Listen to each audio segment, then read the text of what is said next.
Hello, everyone. Welcome to A Fistful of Dice. My name is Matt, and you are watching Session 2 of NOMAD, a Harbinger campaign. If you're interested in checking out Harbinger, there are links down in the description for the public playtest, which you can sign up for and get the free playtest packet, which we're about to update here in the next couple weeks with some pretty awesome stuff. There's also some links to a website with some more additional lore that can't be found in the playtest packet, as well as a Spotify playlist of awesome music you can listen to during the game. In addition to those links, you will find a link down below to the Dead Man's Guide to Dragon Grin Kickstarter, which is in its final days here.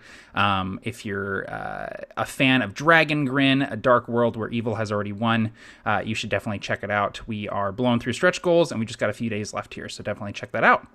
I had one other thing I was going to say, and I can't remember what it was. I'll remember at some point. Anyway, so I'm going to let these guys introduce themselves, introduce their characters, and then we will do a short recap of the last session, and then we'll get rolling into this one. So we're going to go from my left to right. Guys, just introduce yourselves and talk briefly about your characters. We'll start with Barker. Hi guys, my name is Barker, and I am playing Kurash, who is a Forge-born, I guess you could say the property of Kai, played by the Jarl DM here, learning about the world around him, learning about Bastion and the known orbits, and learning a lot about himself. He's been a blast to play, and he is in these Harbinger rules, not him in particular, but you can absolutely check out the Forgeborn and see all of this amazing mechanical stuff that has been created mostly in the mind of Matt. I know that, Tim, there's a lot of credit to be given to you, and I know that we've all just kind of jumped in there and done some stuff with Harbinger, but this is it's been a blast to finally bring it into real life and play a game as this guy. So thanks for running the game, and I'm excited to jump in. For sure. James, do you want me to skip you since you're currently a gray box? No, luckily, because I don't imagine people have to hear me to figure this out. So my character is a gray box. No, but my character has a name that's probably written on my character sheet, I hope. My character's name is Briar Shand, and I'm very excited to play this game. Can't wait to talk to Hiroshima some more. Can't wait to, just do all the cool stuff that we're going to do in this game. You probably should have gone to someone else, but this is going to be what it is. That's the best I was going to get out of you. All right, Lloyd, go ahead. Hello, I am Lloyd. I play Kaya Tharva, who's a Mancer, was once very rich and wealthy, which is why she has this insane Forge-born bodyguard / slave. Squanders her talents, her university education on being a scumbag and thief. Awesome. All right, Jeff. Yes, I'm Jeff. I have a YouTube channel called Encounterbalance. If you want to see any of the stuff that I run, you can check it out there. I also have a podcast called The Dudes of Yore that I do with Jeremy Lilly and Chad Nick. I'm playing Ansel Mayfield. He is from just literally the worst planet imaginable. Like, whatever you think of when you hear that, it's probably actually worse than that. So he's kind of been a troublemaker from the start. He had to do some low life stuff to live there, and he's continuing that tradition on now in the crew. All right, Tim. My name is Tim, and I am playing Randall Pierce, and I'm a mechanist who is not used to these sort of ruffians. I have found myself sort of haphazardly with the crew, and they're slowly becoming my family. I am very excited to role play a sort of fish out of water character and use the mechanics to flavor that. I'm really excited. And I don't really believe in self-promotion at all. Not at all. But if you are interested in backing a Dead Man's Guide to Dragon Grin, you do have 4 days left, and I'm really excited to play in this game. You carnies are running out of favor with the Dungeon Master. So let's do a quick recap of the last session. The crew of the Nomad they were traveling to the moon of Daggerad to refuel, resupply, maybe look for work, when they detected a energy signature of a void ship that was drifting listless out in the void. They approached this ship and found that it was a stealth ship of Verloren, this very rare, very valuable ship.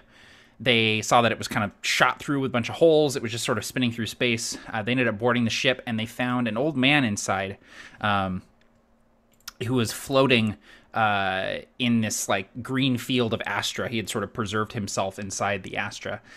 They brought him aboard, and when he came to, he introduced himself as Masahiro Inuwa, 16th in the line of succession of House Inuwa, who is a very powerful noble sept here in the known reaches, or the known orbits, rather. He explained that he was carrying one of the last seedlings of these Skybreach trees, these trees that were very valuable to the people of the moon of Verloren, a moon that was all but destroyed by the arrival of the Harbinger as it sort of collided with that moon. The seedling was very valuable, and he said that these creatures sort of boarded the ship and stole it, and that he was sure that Sept Inuwa would pay very well for its return.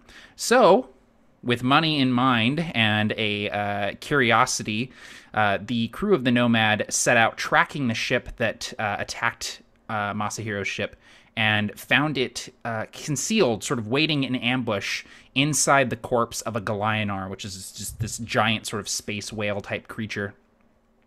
There was an awesome combat in space with this raid boat that they found. Kai ended up teleporting herself and Kurash into the raid boat through space.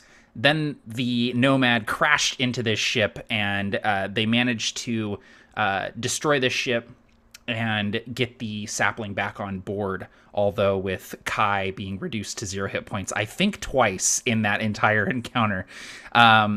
What they found is that the ship was being commanded by these creatures, Scrugs, these creatures that had come from the Harbinger. These gigantic sort of ape-like 4-armed creatures with 3 eyes. And they managed to get the sapling back on board.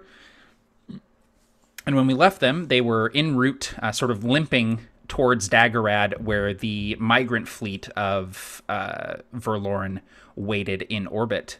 And they're hoping to sort of offload this seedling and make some money. So, you've all probably heard tales of the ship known as the Last Breath. Void ships are so rare and coveted in the known orbits that these massive flagships tend to take on a legendary status. The Last Breath is the flagship of Sept Inuwa. It is the largest ship in the Verloren migrant fleet. You can see it from a great distance, blotting out stars in orbit over the tiny, insignificant moon of Daggerad. The Last Breath, in many ways, kind of resembles a tree. As you approach, you can see the root-like structures around its engines, sort of spiraling, gnarled, tapering towards the end of it. And as you approach, Masahiro sends his passcodes across in order to secure docking rights with this massive ship. As you get closer, the Nomad is dwarfed by the Last Breath. You see lights flickering. You see Astra streaming from it. It's a marvel of engineering. It might be the largest ship any of you have ever seen and ever encountered, probably with the exception of Kai, who has seen the gigantic ships of Sept Alzarine. Oh, as well as Randall would have seen those ships as well. As you get close and bring the Nomad into docking range, these sort of root-like, vine-like structures stretch out from the ship and sort of grasp onto the Nomad, pulling it close. And you hear creaking as the bulkhead sort of as the ship is drawn into the last breath. The airlock is opened, and you all step into this flagship. Masahiro takes the lead, leading you through the door. He's clutching the seedling under one arm, his cane in the other. He's promised you good pay here, and you're hoping that he follows through. You step into the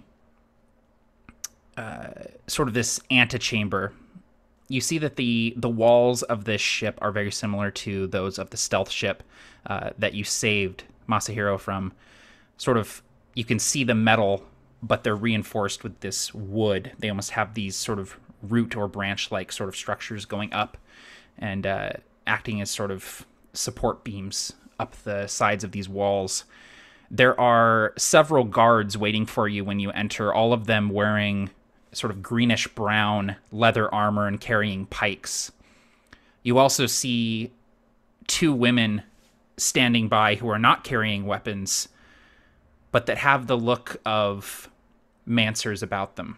They watch you very closely as you enter. You all probably immediately notice that no one is carrying pulsers. There's not a single pulser among any of these guards. And as you step into this room and you see the banners of House Inuwa bearing their sigil, this gigantic tree split down the center with a flame, an orange flame at its heart. A man rounds the corner wearing dragoon armor, powered Astra exoskeleton. You see that the armor, much like the ship, is reinforced with this wood. He removes the helm and tucks it under his arm, and he nods his head towards all of you. I am Kaito, servant of Lady Daya Inuwa, matron of Sept Inuwa. I greet you. He looks to the guards. Before we begin our negotiations, I must ask that you surrender all pulsar weapons. They will be kept safe and returned to you upon leaving the last breath. Do you agree to these terms?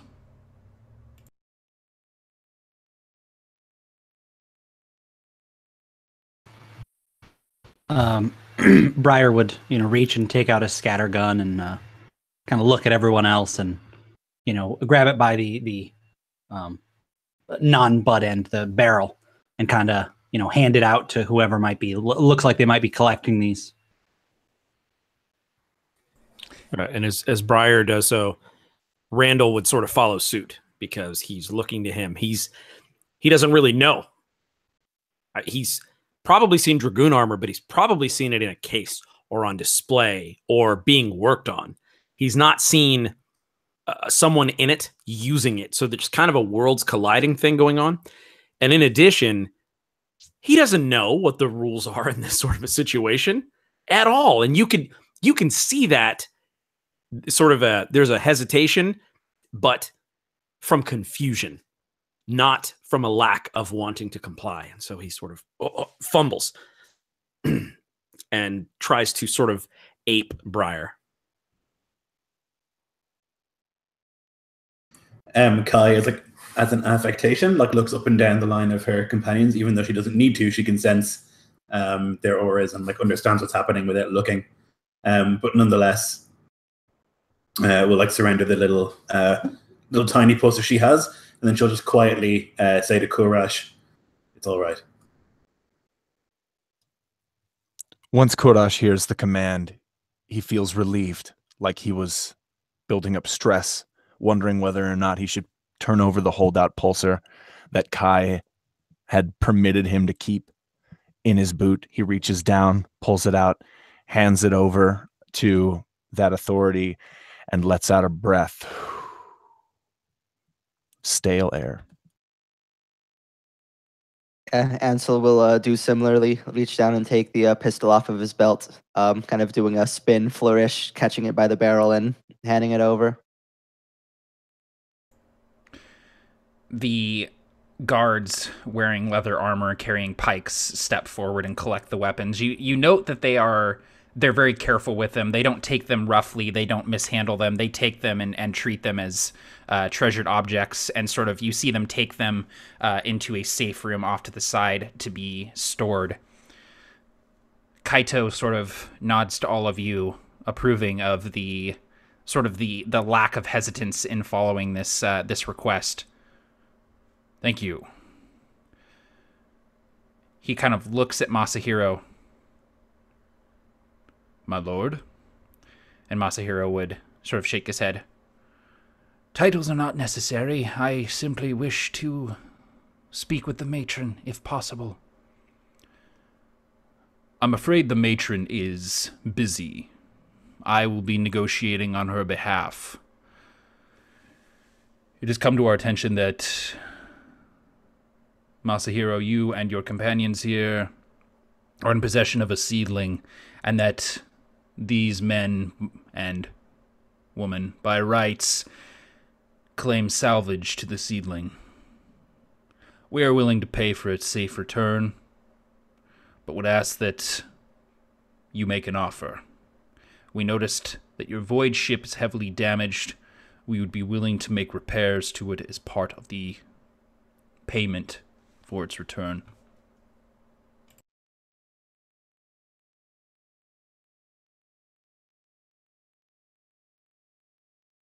Sakai is like not too familiar with the actual damage done to the ship. She would just know that it is damaged. But her first thought would be like, we could maybe tell them that, you know, they could do something more than repairs. They could help it get into better shape and maybe like upgrade some of those bits. But she won't voice anything because she doesn't have the mechanical knowledge to say anything. And potentially kind of sensing this, Briar would likely have looked over the ship, or at least, you know, spoken to the Spectre about, hey, what might be wrong, where the hull breaches, these things. And his eyes would certainly widen at the prospect of making the ship better, or at least even repairing it. But would kind of do his best to play it cool and say, you know, to his, you know, kind of, yeah, we'll, you know, we'll talk about, you know, we'll talk among ourselves and we'll come up with an offer that we think is fair. You know, something to that effect, like kind of trying to play it cool, but being a little bit excited that we might be able to, you know, fix the ship and potentially get something else out of it. You are, of course, free to discuss the matter amongst yourselves. If you wish to have privacy, I can provide you with a small chamber in which to do so. Yes, that would be perfect. Thank you. He, like, turns and brings up his arm and snaps his fingers, and the guys in leather armor sort of step forward. Please follow them. I will come collect you in... He brings up a glancer. Half an hour. Feel free to discuss what you will in that time. I will have water and food brought to you as well. You will have to excuse the meager offering. We are having to ration food and water at this time.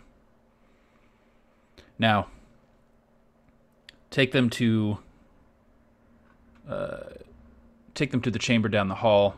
Allow them a few moments to speak amongst themselves. The guards nod to him. I will be around to collect you shortly. And he sort of takes off down the hall. And two of these guards nod to you all and sort of lead you down the hallway. You walk for a short distance, and you see that there are actually plants growing in here. There's some greenery, some vines, some leaves, and things like that. And you see that there's sort of water dripping down the walls and collecting in little pools, and you see it sort of draining underneath the grating of the floor. These guards lead you to a side door, and you see that the door is sort of covered with a thick sort of wall of vines and roots, and they sort of fiddle with a few things on the side of the door, and the roots sort of peel away, revealing the room, and they lead you inside. You see that the room is fairly small. It has a short sort of coffee table in the middle of the room, and there are benches and chairs sort of set around. You see a tray with some glasses of water and a plate that's piled with a few basically just kelp rounds. It's just dried rations is all they have, but they have that sort of set there offered for you. The guards bid that you sit, and they leave you to it, closing the door behind them. You sort of all get the sense that like this is kind of a holding chamber. Like you couldn't really get out if you tried to, but they haven't manacled you or anything at this point.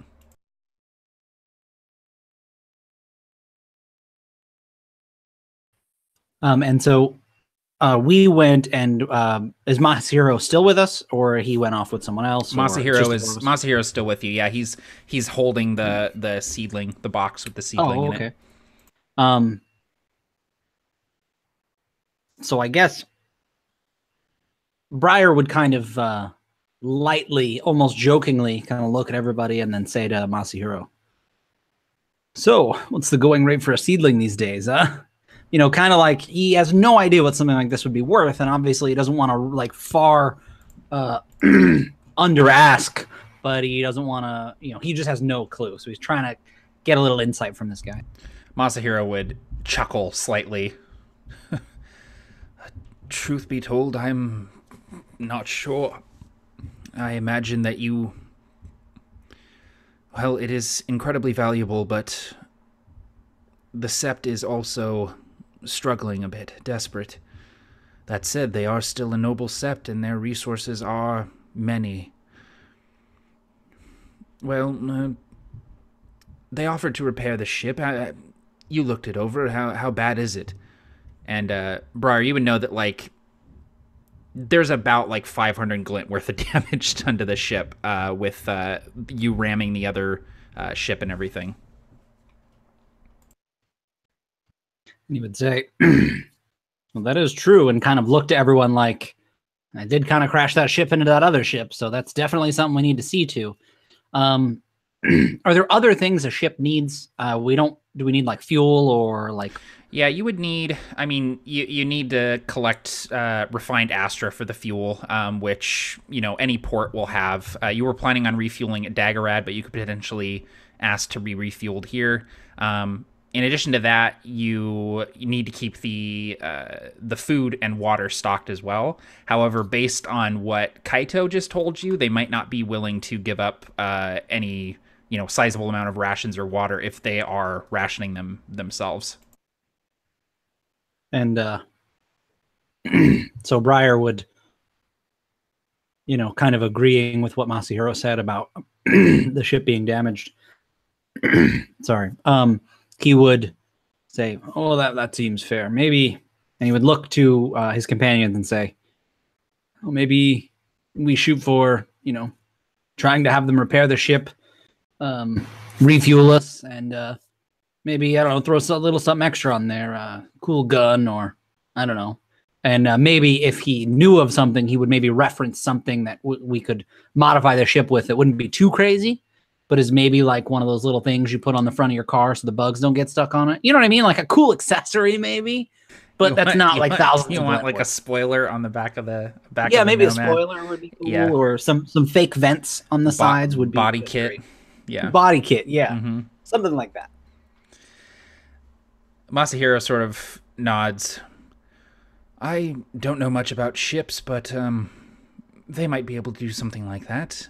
We're obviously not able to use any Skybreach wood to enhance your ship, unfortunately, as we're, well, it's a commodity at this point, but negotiating for things other than glint might be the way to go. You might end up with more in the long run. Glint is no object to a Sept as powerful as Inuwa. I would think that if they give us glint and for something as rare and essential to their identity as well as their continued existence as a seedling, I feel that could probably get more. And then she's like about to keep talking, and she looks at Masahiro. could do all right in this negotiation. You are a noble, or at least a former noble, if I'm not mistaken. If someone were to bring you something incredibly valuable to your house, what would you pay them? House of Tharva, if they had brought it to my house, it would already be in the house. And they would be lucky to leave with their lives, I think. And with the finishing of that sentence, Briar would kind of, yeah, that house, maybe not as noble, but of course, like you said, Masahiro, very noble Sept Inuwa is, right? Kind of like, hey, maybe don't put any ideas in their head. And then, he would say, and, fixing the ship, maybe a modification, and maybe just an open-ended sort of favor in the future. Something we can negotiate at a later time. And he's kind of bouncing these ideas off of Masahiro, knowing he's not really making the decision, but kind of getting those insights that we're getting. And Masahiro would nod at that. Favors tend to be incredibly valuable because, well, you can't really put value on them. So, glint, yes, possible. Repairs to the ship, of course. Fuel, probably. Rations, doubtful. Potential upgrades to the ship, also possible.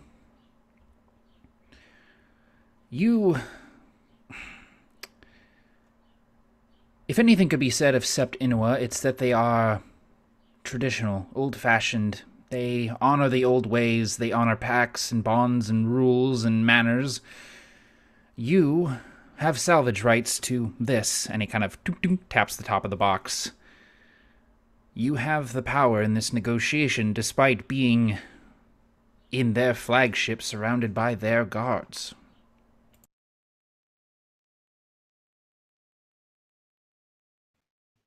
And from any, prior salvage operations or anything like that, Briar would kind of know that no matter what, they should ask for way more than they feel like they should get so that we can whittle it down. He knows how negotiations work. So he says, well, that sounds all good to me. Anything that the four of you need, anything in particular, maybe some equipment or, just kind of like trying to get an idea like, hey, I don't know, what do we want to ask for here? It's our birthday and our grandpa, he's back in the family and he's got a bunch of money. And you're like, dude, it's time to ask for that GameCube. Like, if you don't ask, you're not getting it. Grandpa's back in the family and he's got a bunch of money. What family is this? Dude, Briar Sham's family. He dug up a chest. I would suggest that we demand that they fully repair the ship, improve some aspect of it, and we take additionally either 5,000 glint or 2,000 glint in a favor to be fulfilled somewhere down the road. Kurash stands a little taller, proud of his master's assertiveness and initiative. I would have thought of asking for a little bit more, but that's probably a good starting point. And Briar would sort of nod and maybe go up to whatever a door here looks like and kind of bang on it like we're in a prison. And, they'll probably... He said something like 30 minutes, but just like, hey, we're ready in here. You pick up a cup and sort of like do it around along the bars. Yeah. So you do that and the door sort of opens and the man that you talked to earlier, Kaito, he sort of steps into the room and he has to duck to get into the door. And he steps in and sort of takes up a position next to the door and folds his arms. And walking into the room is this tall, slender woman. She has long, sort of shining dark hair. She has this faint scar sort of across her face from all the way from the top of her forehead all the way down, going down her neck. And you see that she has a longsword sort of on her hip, this really ornate-looking longsword.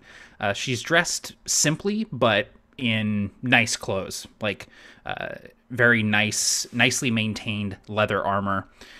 She steps in and sort of sweeps her gaze over all of you and then says, "Greetings, I am Lady Daya Anwen Inuwa. You may call me Lady Daya, or Swiftblade if you prefer. I am matron of the Sept. I am honored to have you aboard our flagship." She looks at Masahiro. "Cousin?" He nods. "Lady? Have you come to an agreement about the terms of salvage? We would like to have this seedling returned to us, to its rightful house."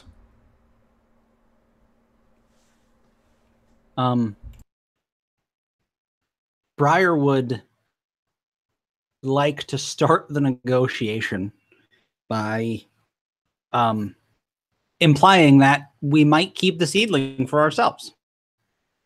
So we would say something like that to her, like, "Well, Lady Daya, we talked about it and we had a couple ideas, but this might be something, I don't know, I'd like to keep on a shelf for a later date."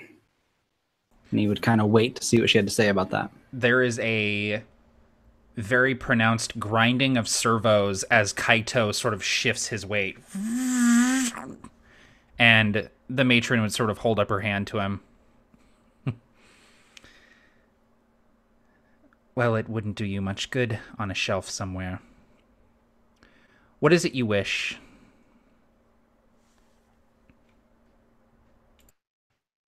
And he would echo what Kai said, which I believe was repairs to the ship, refuel, some sort of modification, and 5,000 glint. He would mention all of those things and then pause before the glint, and then say, and kind of gloss over it quickly, as though it were no large amount of money. I don't know exactly what the money's like, but 5,000 is a lot, right? It's no small amount. Yeah, like and he would say 5,000 is about how much you bought the Nomad for. Like that would buy you a small ship if you wanted. Okay, and then he would kind of deliberately gloss over it, like, and say 5 or so thousand glint, kind of just quickly sneak it out. And Randall is visibly sweating as he sort of looks to anyone to just sort of break the tension for himself. It's just maybe breathing even a little more heavily. And I look at Ansel and I sort of nervously laugh involuntarily. And I just sort of, yeah. And like Ansel's like probably just the opposite. Like he's got his feet up on the table, his hands behind his head, just like relaxing. And he'll just kind of like give a shrug over towards Randall, just like, "Yeah, this is fine. Like, just be cool." This guy's got his feet up on this sky breach table that's probably worth 80,000 glint. He's got his dirty treader or whatever. What are you? Yeah, you got your dirty boots on. That's right. You're a Mancer. At the mention of 5,000 glint, her eyes would sort of narrow, and she would kind of have this look on her face as she's looking at you, Briar, like, kind of like, "Are you bullshitting me right now?" And seeing that you're not, she would sort of nod. She would exchange glances with Kaito, who would go, sort of shaking his head. A small price to pay, I would think, for the joy of bringing such a relic of your house back to the house. I try to think if it was, well, some of the ancient relics of my house returned, what my father would do, what he wouldn't pay for such things. And who is your father?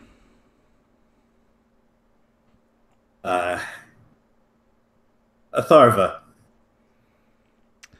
House Atharva, sworn to Alzarine. I am familiar with your house. I imagine if you were to return a relic to your house, they would just as soon slit your throat to get it back as pay you. Yes, it's why I'm not there. It's why I'm here instead. Now, That is- Kai, this is still a negotiation. Lady Daya, what do you have in the way of, say, a counteroffer? We can repair your ship, refuel. You mentioned modifications, upgrades. I can see about that. We are without a chief mechanist, so work is slow. But I'll see what we can do. Upgrading armor, engines, weapons, sensors. Did you have something specific in mind? The Spectre. She looks at you and sort of notices you for the first time. The Spectre.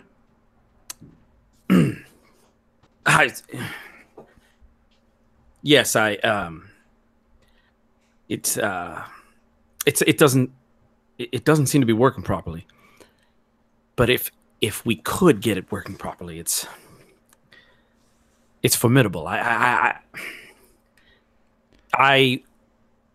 And he sort of looks around. He forgot himself and he spoke out of turn. And he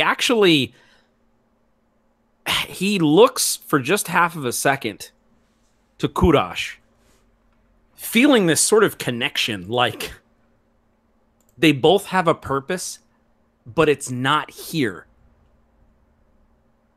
And sharing that interaction just for a second, he says, as long as, everyone else agrees.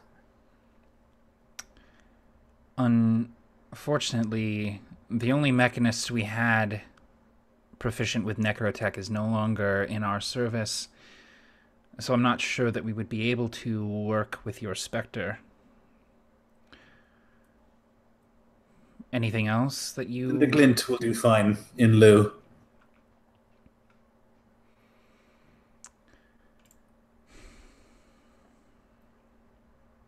And Kaya's like trying to maintain that sort of stoic, noble countenance where she's like just like stone-faced, but inside she's like, they could just kill us and take the stuff.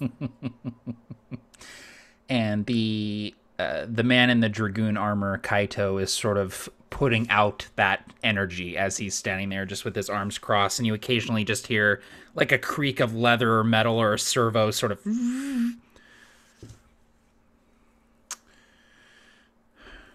My counteroffer is this. Repairs and refuel for your ship. We'll see what we can do about upgrading either your armor or your engines. We can pay you 2,000 glint.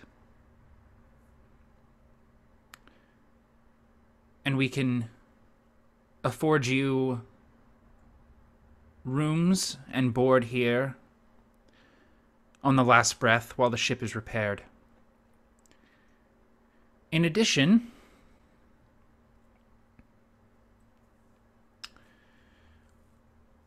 we can see about some additional work. Well-paid work.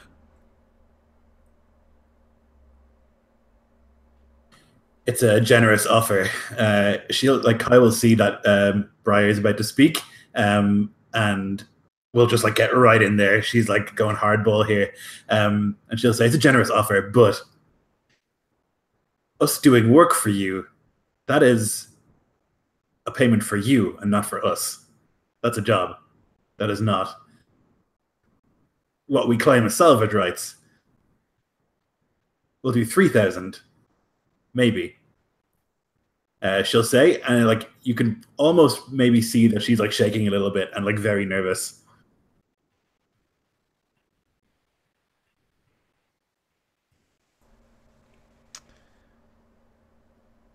The matron is silent for a few moments, and it's sort of this like heavy, pregnant silence. You can hear everything in the room. You can hear the air filtering into the room. You can hear the the water dripping on the walls. You can hear the servos whirring in the guy's armor.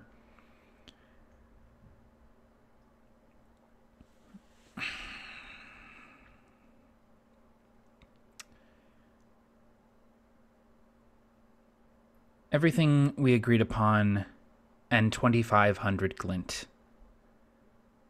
And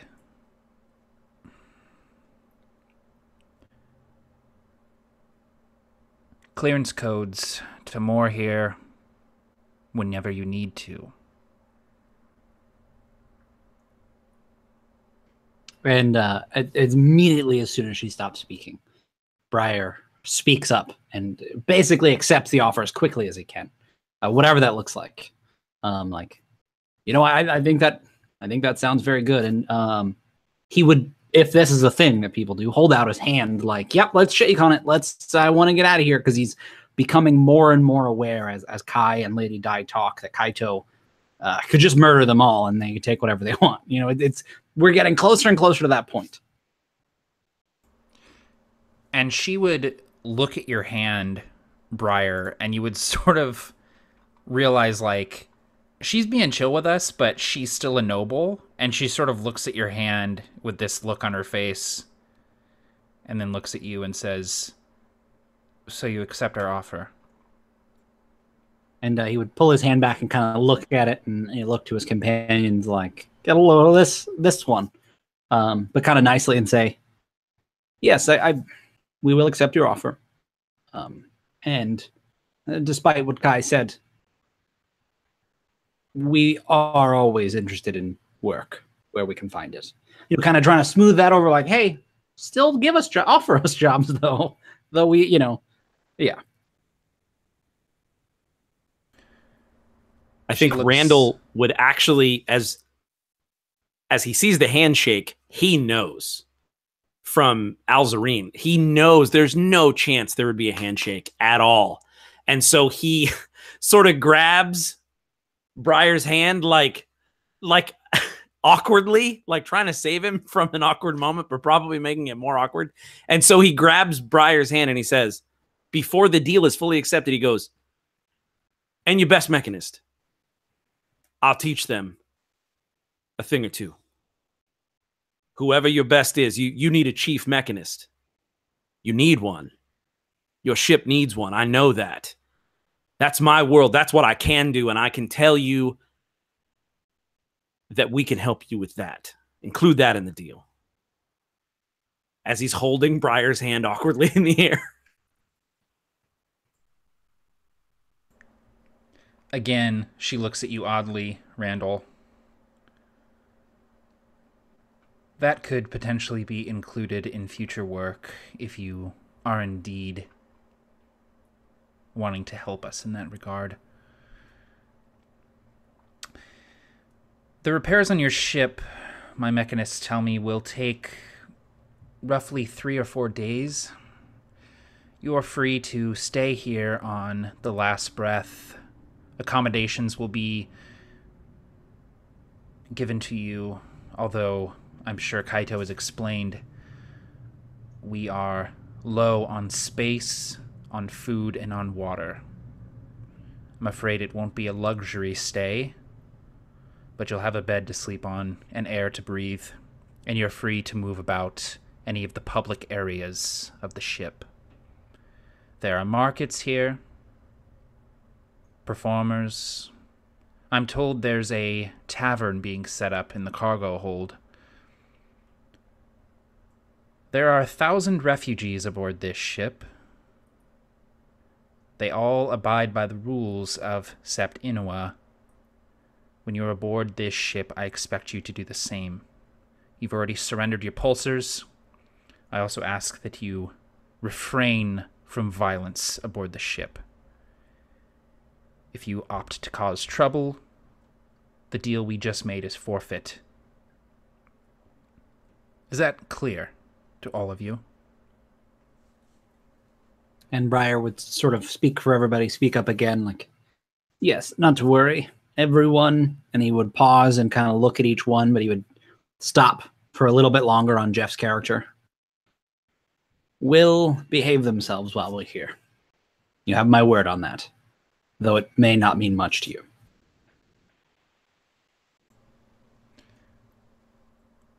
A man's word is often the only thing we can go on in the known orbits, so it means more than you can probably imagine. Now, Briar would nod.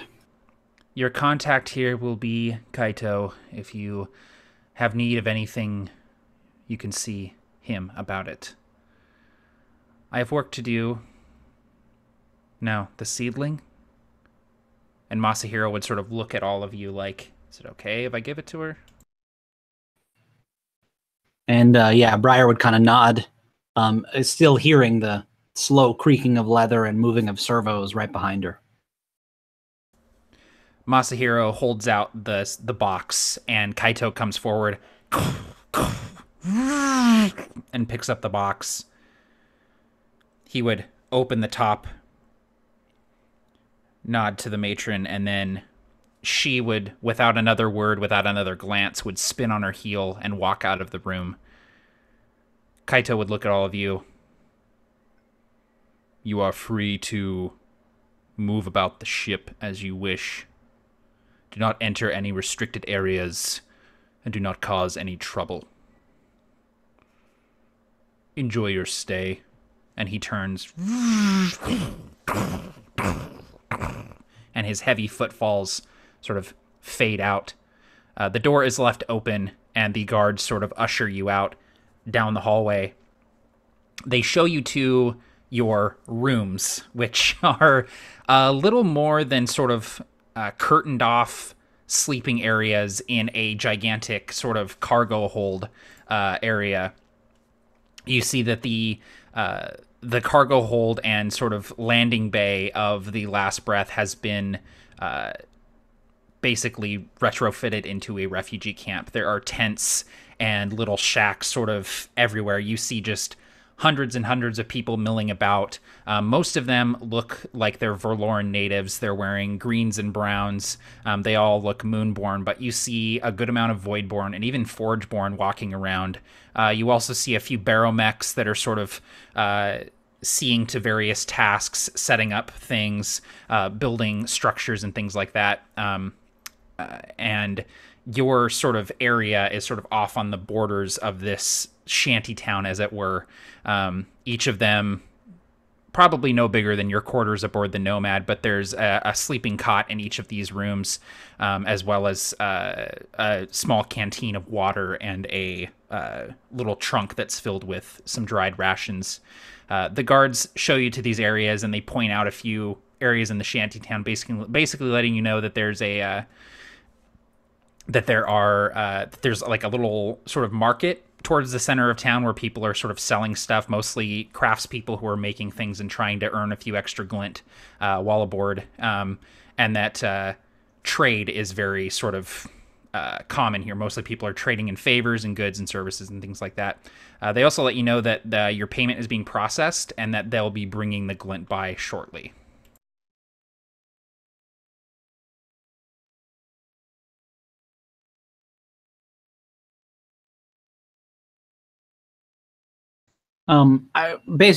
We did everything.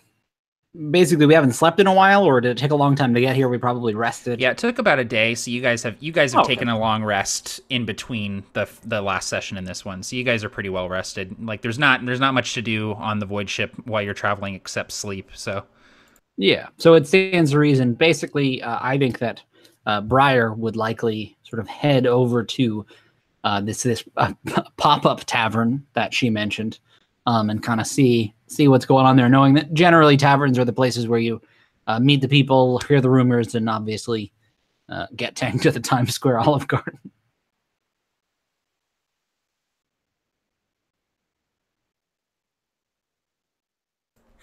endless soup, salad, and breadsticks on the Last Breath.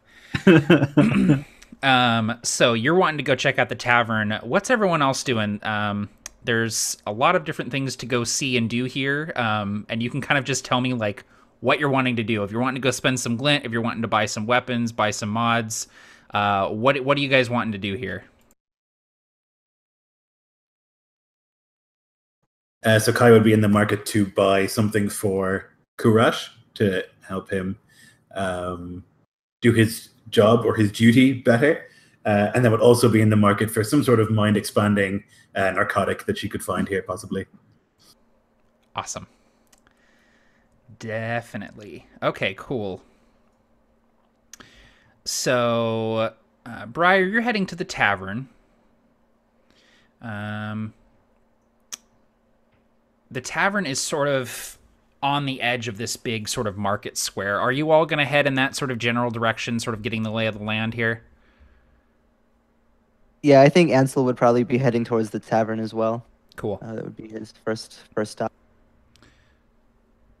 Okay, what about Kurash? You're going with Kai. And Randall, where are you headed? So I feel like I would just sheep along. Like, you know what I mean? Like, as these guys sort of head in one direction, I don't even know where they're going, but I'm not going to stay behind. So, like, wherever they're going, I'm just going to follow. Cool. So you all sort of head in the direction of the market. And this shanty town, for lack of a better phrase, is very haphazardly set up. There's no, like, roads or anything like that. It's all just winding, meandering sort of alleyways, tents and shacks just tucked up against each other. There are people, you know, living in like these sort of retrofitted houses made out of crates and stuff that are just stacked on top of each other. It has the look of a place that was set up as sort of like, oh, we're only going to be here temporarily, and now it's been a year since they've been living here in this cargo hold, and so it's just sort of become a place now. People are going about their routines. You see people sort of like washing themselves with like tepid water, and the water is just going through the grating. You guys do attract a little bit of attention because you're obviously not from Verloren.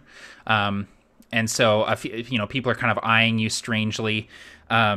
While you're walking towards the market square, a large Barrowmech, like a loader type Barrowmech, sort of steps in your path. And there's this odd moment where it kind of like looks and sees all of you and doesn't move. It sort of just stands there blocking your path. And that probably strikes anyone who's familiar with Barrowmechs as a little bit odd, because Barrowmechs are like subservient. Like, if they see someone coming, they get out of the way. And this Barrowmech seems to be intentionally blocking your path. And it's like for a second, and then it goes, sort of steps back and sort of lowers itself to let you pass.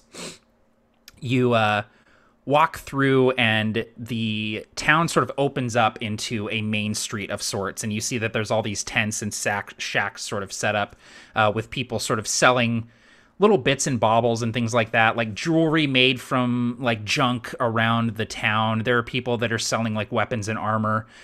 You note again that there are no pulsers to be found. No one's carrying pulsers and no one's selling pulsers. You see towards the end of this main street, there's a large domed structure that is like part metal, part wood, that has a big sort of like sign above it. That it says the cave, and there's people like filtering in and out of it, and one guy sort of steps out of this place and immediately vomits through the grating of the floor, and you're like, there's the tavern, found it. So you all sort of walk towards this place. Kai, you notice a stall near the tavern that is selling... it looks to be selling weapons and weapon mods and armor mods. The woman inside this sort of little shack, she is moonborn with a bald head, and you see that she has these metallic tattoos sort of...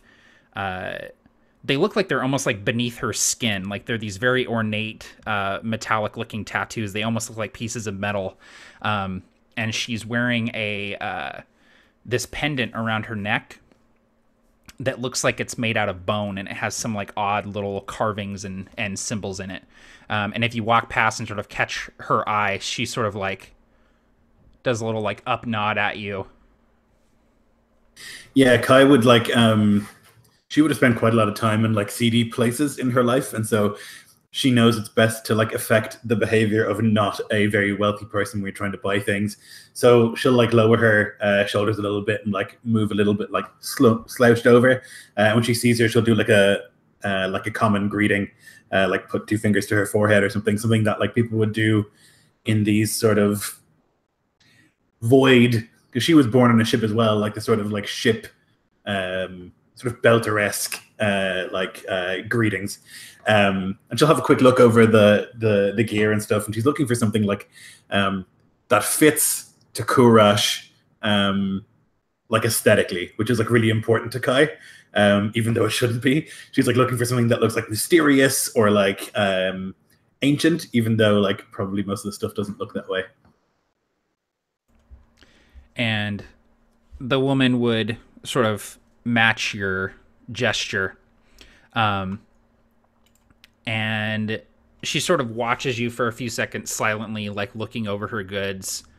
And she would look at Kurash and kind of look him up and down. And then look back at you, Kai. Looking for anything in particular? She looks at Kurash and like looks him up and down, then looks at the weapons right in front. Yeah. Mm-hmm. Something intimidating. You already have one of those. Big guy here, he's intimidating enough as it is. I want to accentuate that already threatening, and she'll just like gesture towards Kurash, who is quite a frightening thing to look at. Well, got lots of things. Blades, axes, clubs. Have some mods as well. What do you like to swing, big guy? He finishes standing straight and tall, and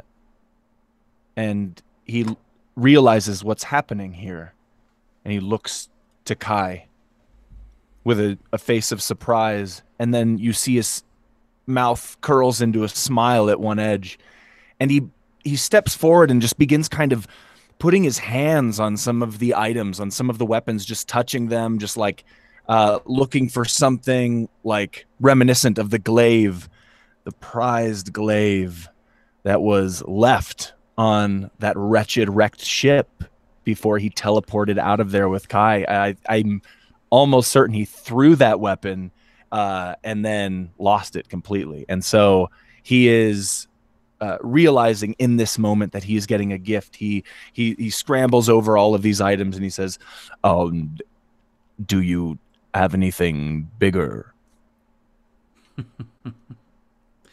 Anything bigger? Okay.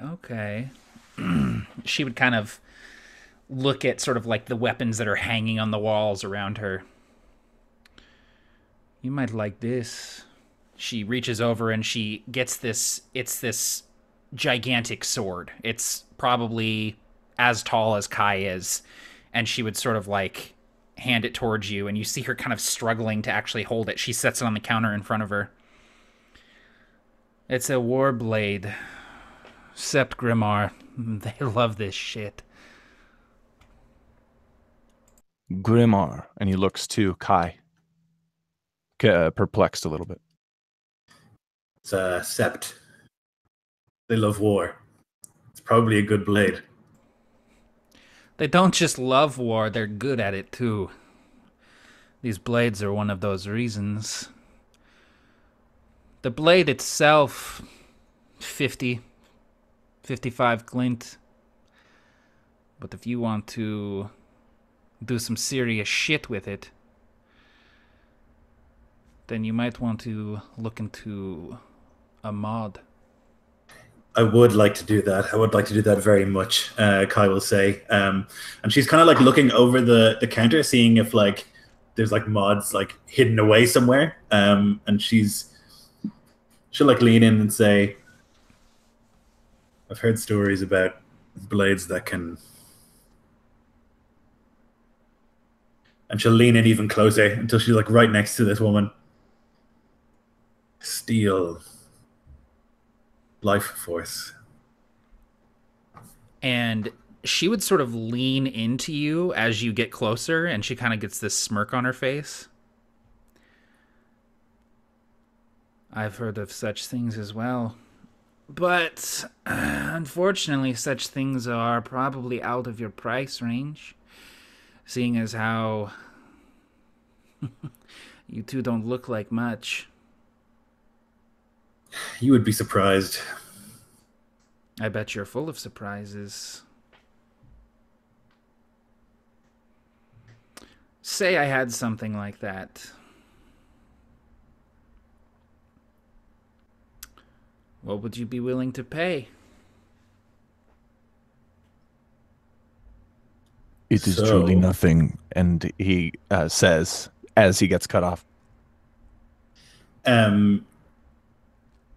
Kai would like look at this woman. If she had eyes that they would flash, but she doesn't, which is convenient. I'm going to use that mind probe. Ooh. Mm-hmm. New spell. So I swapped out one of my other spells for this. Cool. So I'll use it with the intent of just kind of getting a sense of her surface thoughts and her emotions and stuff first. And then I will boost it so that I have advantage on charisma checks with this woman. Awesome. Okay, cool. So immediately you sense the most prominent emotion that she's experiencing, which you're a little surprised to find is like arousal. Like she's very attracted to you and is hoping that this transaction might lead to something else. And then if you want to, she needs to make a wisdom saving throw. What is the DC? That's a good question. Give me 1 second. Currently it is 13. Okay. I actually rolled a 13, so I met the DC. So she kind of like gets this weird look on her face and kind of looks at you. Oh. Okay, yeah, you are full of surprises, aren't you? You know, you could make quite a bit of glint doing things like that. If you want some work, you should talk to Muzzle in the cave. He's always looking for mancers that can do things like that. I will, certainly. Why don't we sort out this blade for my companion here? You know you have it. You know that I want it. And afterwards, we'll go get a drink in the cave. And you can introduce me to this Muzzle guy. Muzzle, yeah. He's about the same size as your friend here.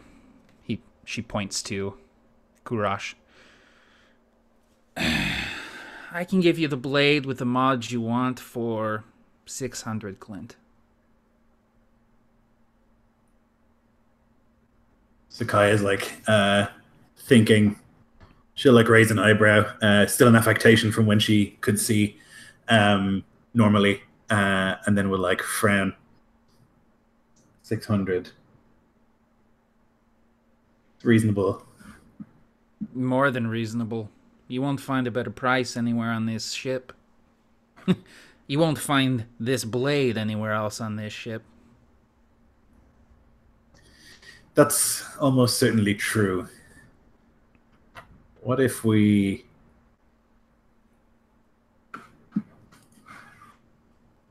What if we made it a little bit more capable? I'll pay a little bit more, and then you and I get some dinner. More capable? Let's say I had another couple hundred glint to play with. I wanted to make sure that when my companion here gets into the fight, that he always gets out. The mod you want won't work with anything else. Takes up all the power. But since you have a couple hundred glint to play with, well, I sell things other than weapons. You're a mancer. You ever taken a breath? And give me an Arcana check if you would.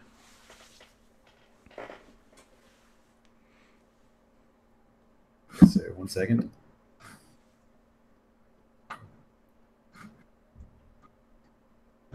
Astrotech, right? 17. Oh, did I say Arcana? I'm an idiot. I wrote this game. So you got 17? Yeah.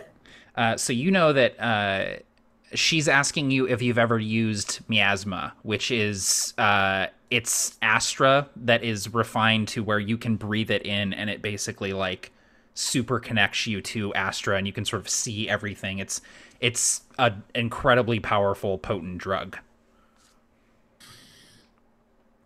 I've only heard stories. Well, if you do have a couple hundred glint in your pocket, I can make sure you have a good experience with it. All right. This like look comes over her face, and she just wants to try it. She's heard people talk about breath before in miasma, and never got a chance to do it. And they're going to be here for a few days, so it's like one of the first times that there's enough quiet time for her to get wrecked. You know, so she's like, she'll like nod, and she'll do the gesture again, and she'll hand over the glint for the big blade for Kurash, and then the dank psychotic drugs.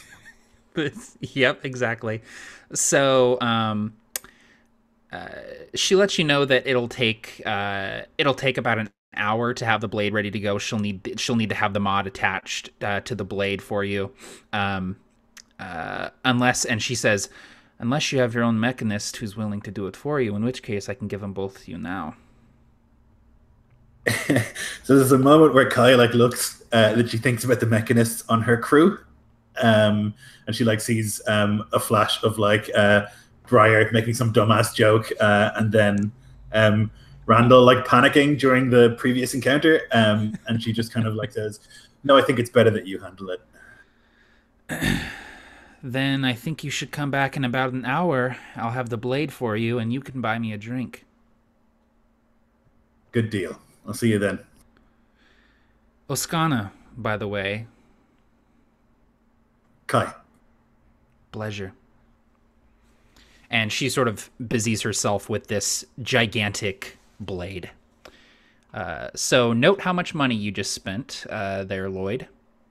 How much exactly was the drugs? So the blade was 600 total, and then the drugs are it's basically 50 glint per hit, essentially. So you can buy as many hits as you have glint, and the effects of the drug will last about 8 hours.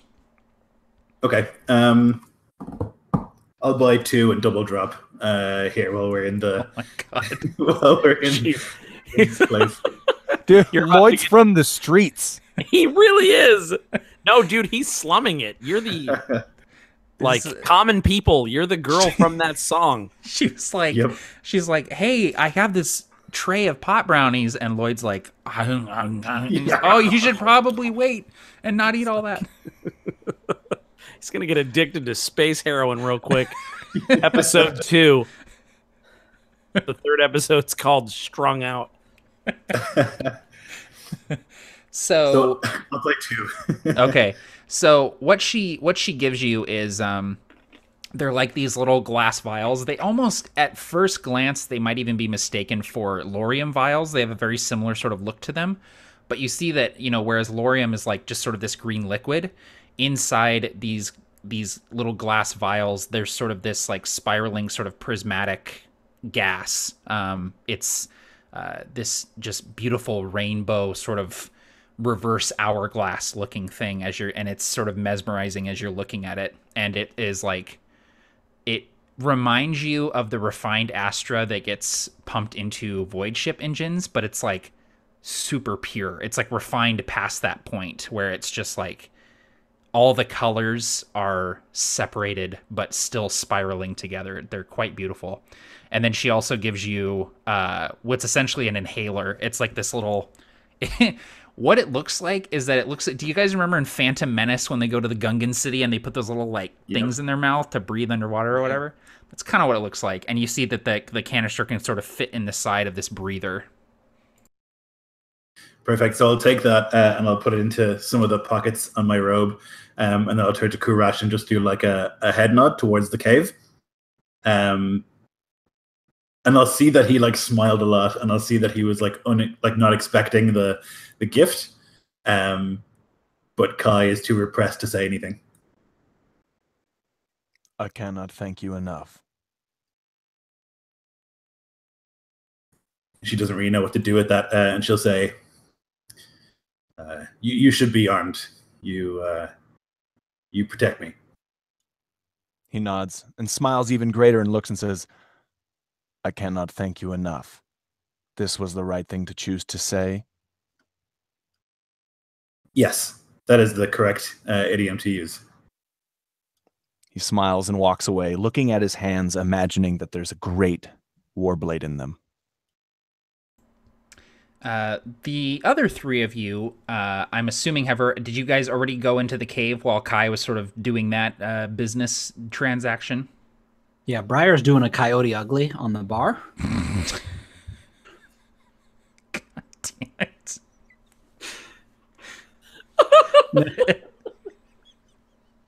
I'm so sorry. I worked so long today that I'm just full of the chuckle effery like you wouldn't believe. But yes, Briar is in there and drinking whatever it is that could be drunk. And chatting up the guy on his right, the woman on his left, whoever, kind of just making friends, listening to rumors, getting into people's conversations. Yeah, and it's a pretty typical sort of tavern situation here. It's very crowded, hard to find a seat, people falling all over the place. Occasionally little scuffles break out and they get tossed out into the street. You all would probably notice the massive Forgeborn sitting in the corner, surrounded by women and guards. He's sort of like lounging in the corner and just kind of surveying, and you keep hearing this sort of like booming baritone. You can't hear what he's saying, but like this just booming baritone under the sort of din of conversation. His voice just like cuts through it. He's just sort of like holding court in the corner of this tavern. You sort of get the sense that like this is his place. People keep coming by and sort of like slipping him money and drinks and things like that, and he's just chilling over in the corner. The three of you are able to buy drinks. I hadn't really thought about like what drinks would be in here. I'm trying to think like, what do they drink in Harbinger? Like what do the alcoholic beverages look like and taste like, and what are they called? So maybe we can do a little world building together. What did you guys order? So in this case, I imagine it's a lot like, I can't remember another movie, but a good example is The Matrix, where they drink something that's for something else, especially in the shantytown, but that is also alcoholic and not necessarily toxic. So I think Tank in the movie says it's good for degreasing engines and killing brain cells, that kind of thing. So its only legal use is stripping the paint off of speedboats. Yeah, exactly. Yeah. So I imagine that Briar ordered some sort of whiskey, but that is basically distilled from, I don't know, like something, maybe some waste the ship gives off, or like some sort of weird, I don't know. Maybe it's like distilled from the liquid that the plants on the ship like give off or something. Like it's like made from like the roots of these plants and like the liquid in the plants. Okay, yeah, so it's like Verloren, so like it's specific to this place. Yeah, they ferment it basically. They take, it's root beer but alcoholic. They take these, literally these roots or whatever. Yeah. And they mash them up and they brew it and they distill it, and then it's just this terrible. It's sarsaparilla. Let's see. So it's literally root beer, but we don't want to call it root beer. Literally root beer. So maybe it's called like geez, I don't know. So what was it? So what if it's just something with the word breach in it? Because it's sky breach trees, So what if it's like something like that? Like If you wanted breach soda. No. like if you wanted alliteration, it could be like breach brew, but it could be like even like breach whiskey or something like that. Yeah, like something on that level, like something with the breach or something with, or you could even call it something about the Sept, like Inuwa, like Inuwa wine, or like I don't know. Yeah. Okay. Cool, but it's like distilled, fermented root juice. Right. Distilled fermented root juice. Yeah. You know, that one. That's the special. That's on the local like craft beers sort of. They got that on the tap at the brewery. Yeah, man. Yep, exactly. So one of my favorite phrases for alcoholic beverages is rot gut. Root gut. Root gut. Oh, okay. So we're missing out on the opportunity to use the word sap in it. Oh yeah. Yep. Oh, it's called. Oh, that's a good point. It's just called Breach sap. sap. Oh, it's Sap. called It's sap. just Sap is called perfect. sap. Breach. Yeah, Yeah, breach sap. It's breach sap, and everyone calls it sap. That's perfect. I love it. So that's what you're drinking, James. And I imagine that it's called sap both for the fact that it's plant-based and also that it's kind of thick. Like it has a little bit of almost like a molasses sort of quality to it. Yeah. Awesome. I just realized that we could make a super expensive like Hennessy cognac out of that. Out of that last surviving Skybreach tree. I'm like, guys, I've been practicing my craft brewing. We're going to make it in my garage. That's that's the upgrade I want to the Nomad. Is a brew station. You want a little homebrew station? That's perfect. Okay, cool. So that is what that's what Briar is drinking. What did Ansel order? So Ansel didn't actually buy a drink. As he was walking down through the room, he's just gonna look for someone who looks particularly out of it, and kind of like come up to one side of them, just like, "Hey, how you doing?" And then if you need me to make a roll, it's a 17 sleight of hand. He's gonna grab shift the cup around the other, like as he turns this way, he's gonna like move the cup around the other side and into the air, just like grab it out of the air and be like, "Oh, all right, yeah, have a good night," and just start walking back towards everybody else. That's awesome. And the guy kind of like, huh, and kind of like looks back and he's like, looks for his drink, huh, and then like orders another one, sort of thinking that maybe he just drank it. Okay, that's awesome. So I wanted to mention that there were obviously some suggestions in the chat, most of which are already drinks. Jeremy says blue milk. Jake says Pangalactic Gargle Blaster. Oh my god, Jake. What the hell? Starship and Steel says bourbon whiskey. Astra Shine is another one Jake said. Moonshine, but distilled with Astra. Scrug Grug. Also. Breach Swill is a good one. Breach Swill is good. Breach Groot Nog. Oh my god, I love Groot Nog. Yeah, they were just going for it. So yeah, definitely, awesome. Yeah. I didn't even ask the chat. They're just coming through. That's wonderful. Dude, come on, yeah. And you know, breach swill would be that, you know, the container that they would pour everything into, you know, like in the bars. Extra stuff. Yeah, they just pour it into that one dregs. barrel. Yeah, the dregs. That's exactly what that is. Breach brew is like, yeah, give me whatever's in the dregs barrel. That's wonderful, and that's like it's one glint, and you get just a huge tankard of it. That's it, dude. Yeah, and it's worst. Oh, it's literally rolling the dice. Yeah, it affects your Astra fade. That's oh god, that's exactly it. Okay, cool. So I think that maybe you actually ended up with a big old tankard of breach swill, Ansel. And Randall, what did you order? So this might be the first tavern that he's ever been to. He's been to Mechanist bars on in Alzarine territory, which nothing like this. Someone just puked through the grates. That was the floor mat, essentially. That's how we found the place. So I would probably be looking for something that they don't have. So what would be a, not top shelf, but like a middle shelf, probably if they have it, it's super expensive, or they would laugh me out of the place, and it would make me a target to rob me. Like that kind of thing. Like I came in, I'm like, hey, I'm looking for X. So yeah, I imagine it would be like an expensive wine specific to a sept. Like you just, it doesn't even occur to you that you're like, oh yeah, I want that good old, you know, whatever stuff, but from a completely different sept. I love that I'm ordering wine in a bar. Like, yeah, maybe you order like something Tharkestran, like here, like from your home world. I love that. And, would it be a different moon because the orchestra is so industrial? They might not even grow, like couldn't even grow grapes and stuff there. So maybe it's like from one of the wilder moons.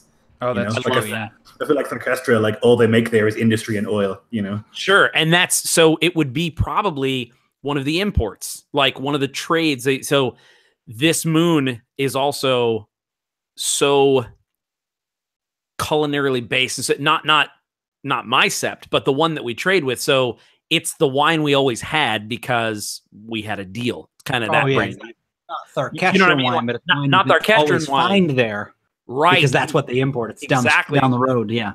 So Lloyd, that's perfect. So like, one of the things you told me that was is like in Ireland. Didn't you say that Strongbow is like swill? It's considered. We don't. Yeah, it's considered pretty garbage here. Right, and over here because it's imported, it's like $11.99 for a 6-pack. Insane.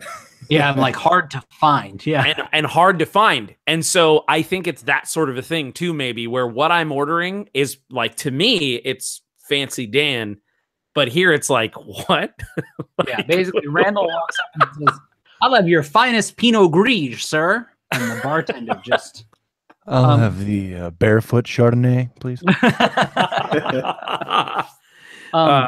But when the important thing is, Farm, please, the blue one, if you would. the blue one. It doesn't occur in nature. When Randall tries to order whatever he does, the bartender, whatever this bartender looks like, probably gives him a look as though waiting for a serious drink, and then being near him, Briar would say he'll just take a sip, you know, and kind of do the best. His equivalent of grabbing his hand awkwardly when he tries to shake his hand. Yeah. Like, they don't have that here, silly. We are going to drink what we're drinking. That's perfect. And you sort of like jump in and do that before the bartender has a chance to sort of like mock this poor guy who's probably never been in a place like this.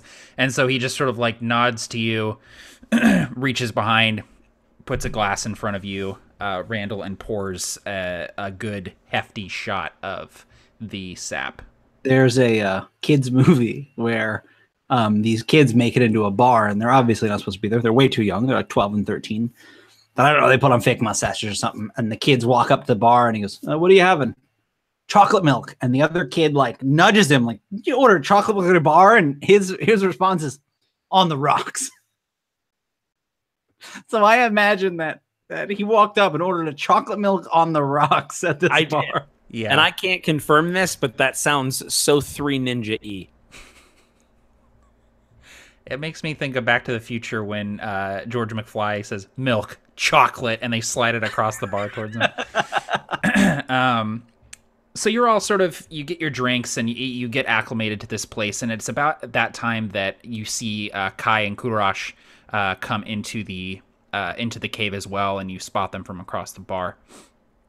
You guys are able to find seats pretty close to each other. You don't really have a table to speak of, but you're able to sit close enough each other to the bar that you're able to talk.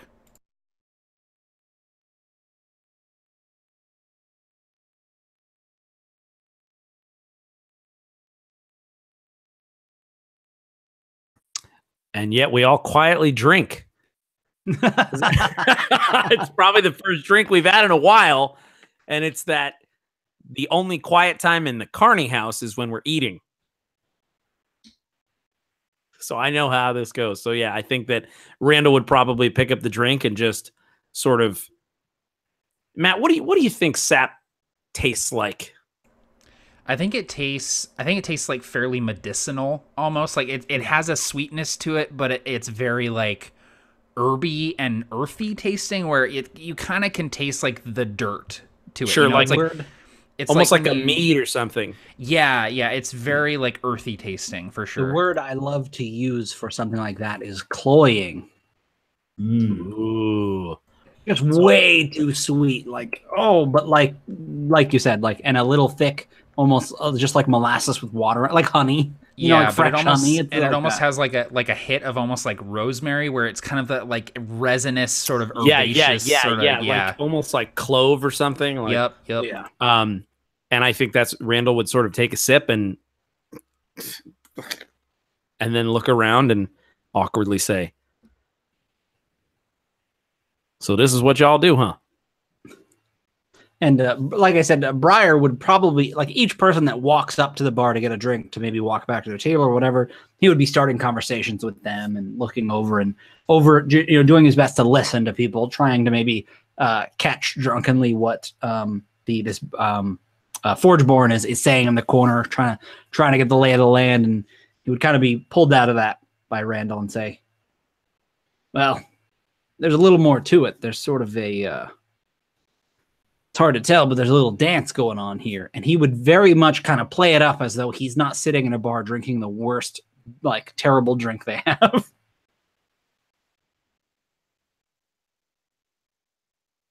It's important, Kyle will say, as she like licks close the skin on like a cigarette that she's rolled herself, and like pops into the corner of her mouth, to let loose every once in a while. It's important to your mental health, she'll say to Randall, as if explaining it to a child.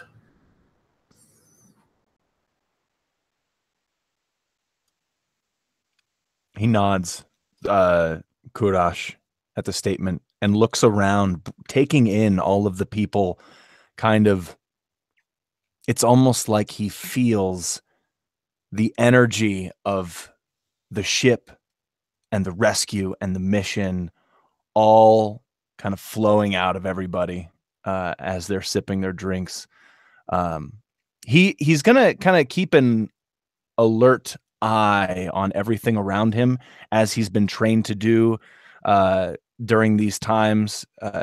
He's just always going to be looking around for anyone suspicious, anyone who might sneak up behind Kai.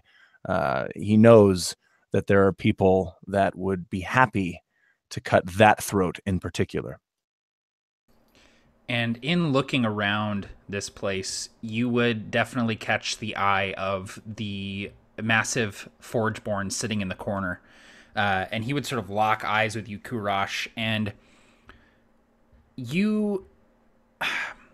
I don't know if you've ever really interacted with other Forgeborn. Would you have interacted with other Forgeborn up to this point? I don't think so. So I would probably say no, though. Lloyd, you can jump in at any moment. But I think I've been recently kind of remade for Kai, and so I'm kind of relearning things as I go. So it might be like two computers facing off, each thinking they're doing the Turing test.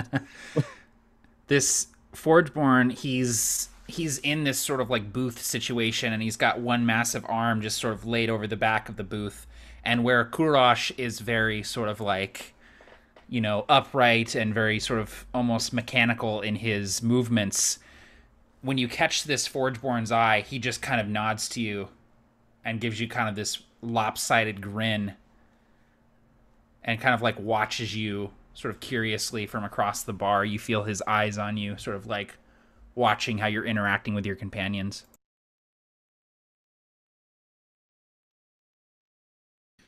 I was told that if we're looking for work, we might be able to find some from the large man in the corner.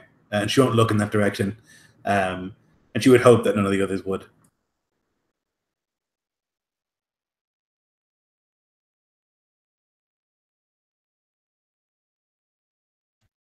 He certainly does seem to be one of the more in charge people around here. To be honest, you mentioned, probably give us. Go ahead. I was going to say, Matt, you mentioned earlier people were sort of walking by, and you know, if Briar's keeping an eye on him, the people, what would you say? They're paying their respects. They're sliding him glint. They're sending him drinks. There seems to be like a lot of transactions happening around him, and they're not really going out of their way to be subtle about it. They're being fairly just sort of nonchalant. Stacks of glint being pushed towards him, and the guards around him are sort of like sweeping them into bins and organizing them, and people keep bringing drinks by and setting them on the table for him, and he's sort of directing people to go do things. Occasionally, one of his guards will sort of kneel down and whisper something in his ear, and he'll laugh or sort of, tell them to go do something. So he definitely, you get the sense that he's holding court, for lack of a better phrase. He acts like all of you. Briar, being a little inebriated, would kind of chuckle at this. At Karash's sort of very black and white look at what people do and the things that happen,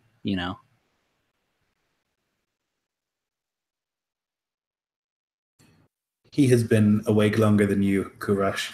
You will learn, and you will act like us in time. Kurash just smiles and continues. He unlocks the gaze quickly, or has unlocked from the gaze quickly, and is following your lead now.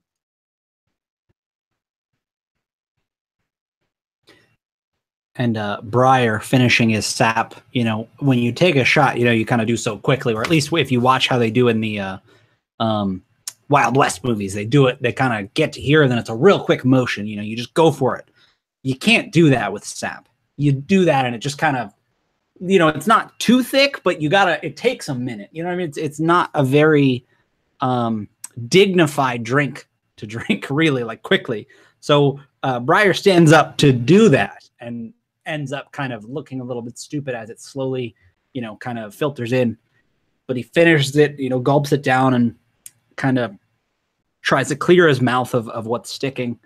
And he walks over to this corner, just as everyone else has, kind of in whatever this procession is, maybe gets in line behind, one or two people that look like they're going that way, and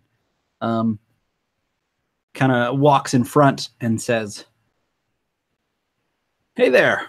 I think we'll be staying here a few days, and it looks a little bit like, well, maybe this is, for lack of a better phrase, your place, and I just wanted to introduce me and my companions." And he would kind of point over to where everybody is. "And if you need anything, you just let us know. We'll have a fully outfitted ship all ready in the dock in, the Inuwas tell us a couple of days. You know how it is, maybe a week or so. And maybe we can do business." And he'd kind of do some sort of maybe little salute and then walk back.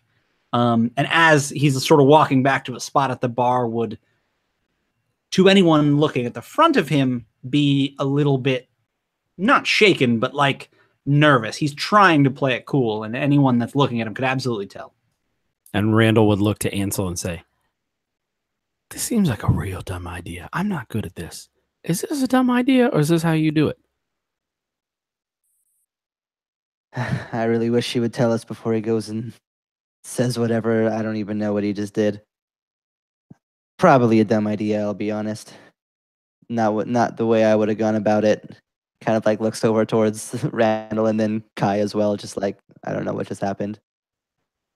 And Randall's relieved. He's relieved that Ansel's had that answer, and that he's like, "Oh, okay. Maybe I am starting to get it." And Briar would sit back down and kind of, wave or, motion to the bartender and say something like, "There's one thing I learned. It's you should get to know your neighbors real quick."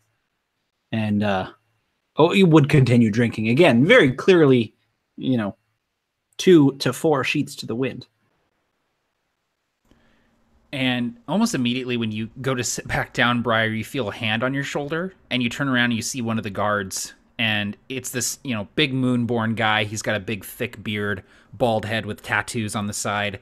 You see he's got a sort of like a mace hanging from his belt, and he sort of turns you around and goes, "Start a conversation with our boss and then walk away? Muzzle wants to talk to you, all of you. Come on over here." "Hey, that was fast. What are you drinking, big guy?" I don't drink when I'm on the job. Oh, on the job. Look at this guy. All right, I guess we'll talk to him. Right. And he would sort of lead you all over, if you'll go, over to the table where Muzzle is sitting. Yeah, Briar would certainly walk in and hope that everyone followed him, but know that it's unlikely maybe that they would. And Randall walks near Kurash. Because I'm like, I don't feel comfortable with any of these social interactions. And if someone gets punched or maced, I want to be next to the guy that's as big as the guy. So you'll see that Randall would sort of more than usual slide next to Kai and Kurash, almost like, I'm in this clique. I'm in the not smart mouth circle. Yeah, like, we don't know him. I'm not with him. No, but sort of as he gets up, you know, seeing the general sort of countenance of the whole group, Briar would kind of mention, like, listen, the Inuwas really don't look too kindly on violence, so we have the relative safety of this tavern. So I wouldn't worry too much. You know, he would kind of try to reassure them, like, listen, he could punch me in the face, but that's about as far as it would get because he knows that the Inuwas can, you know, kick him out at any time. It's easy to say that before you get killed. And again, very, like, kind of turning a little too dramatically, very clearly a little too inebriated, maybe not realizing how strong the sap was. Say, and that answer is a risk I'm willing to take. A risk that sober Briar would not be willing to take whatsoever. And with that, he would walk over, to talk to this Forgeborn fellow. So anyone who goes with Briar to talk to this guy, the guards would sort of part as you approach, and they would pull out chairs and allow you to sit.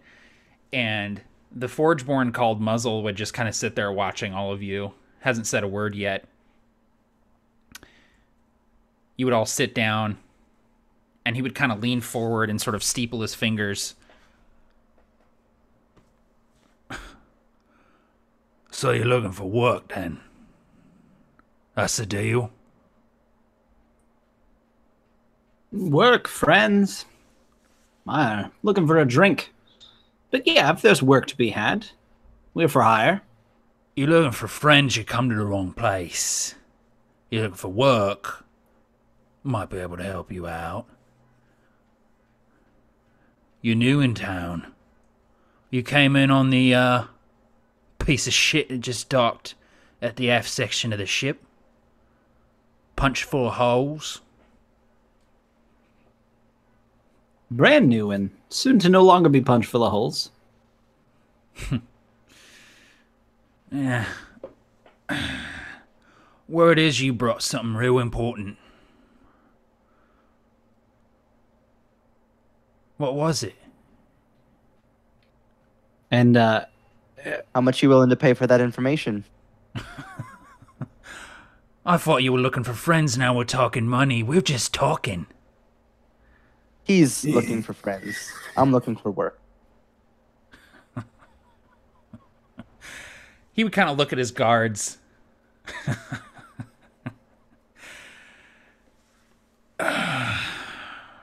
You hungry? Want to eat? And if he were addressing Briar, having drank so much and beginning to feel it, he would begin to, sort of feel that hunger that can only be sated by something sort of fried or, covered in cheese. So absolutely, at the thought of something to eat, maybe, considering that this might bring them closer, he'd say, I'm eating if you are. Yeah, I'll eat good. And he would sort of wave, and after a few moments, they bring this platter of, like, meat, like real meat, like actual food, not pressed, dehydrated kelp that has to be reconstituted. It's real food, and they just put it in front of him, and he just kind of starts digging in. He takes a hunk of this meat. You're not even sure what it is, but he takes a hunk of it and starts kind of eating it off the bone. And you see that his teeth are kind of sharpened.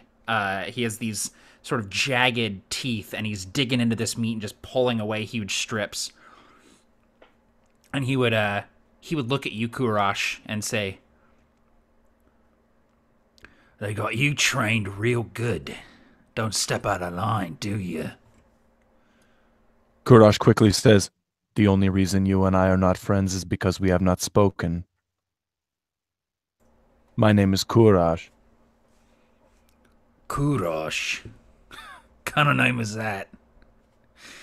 Did your owners give it to you? I have but one owner. He looks to Kai.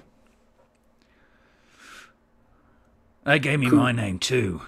Owners did. Muzzle, they called me, because whenever they transported me from one cell to another, they had put a muzzle on me, or I'd tear people's throats out. You feel me? Well, isn't that frightening? What an excellent story. What a useful nickname to have. Yeah. It comes in handy from time to time. Common, though, isn't it? Sort of low, I suppose. Kurash is an ancient name. A great name for great men. Muzzle is somehow less grand, I suppose.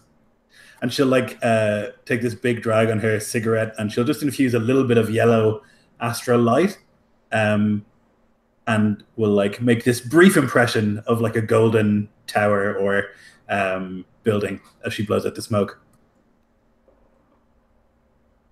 You don't know a Ravik shit about ancient. I'm ancient. I've seen things. Old things. Things that used to be aren't anymore. Things that put ships like this to shame. I bet your little lapdog here has told you. So don't tell me about ancient.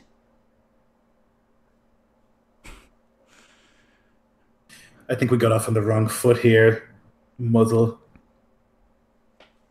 Simply didn't want you casting insults at Kurash. Just having a bit of fun. And with a fellow Forgeborn. With the mention of fun, that's when Briar would speak up. Yes, of course, fun between friends. Very heavily emphasizing the word.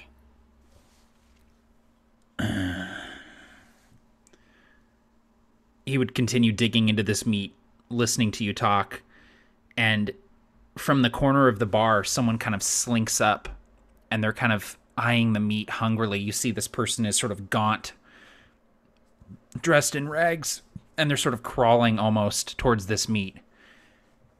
And Muzzle kind of watches them approach. And he would sort of nod to his guards, and the guards grab this guy before he can even get close to the meat. And he's like, "Please, please, Muzzle, I'm so hungry. I haven't eaten in days. Muzzle, please!" And they just throw him out of the bar. People just come in here and embarrass themselves. Hunger does crazy things to people. You lot hungry for work. You want a job. Always jobs.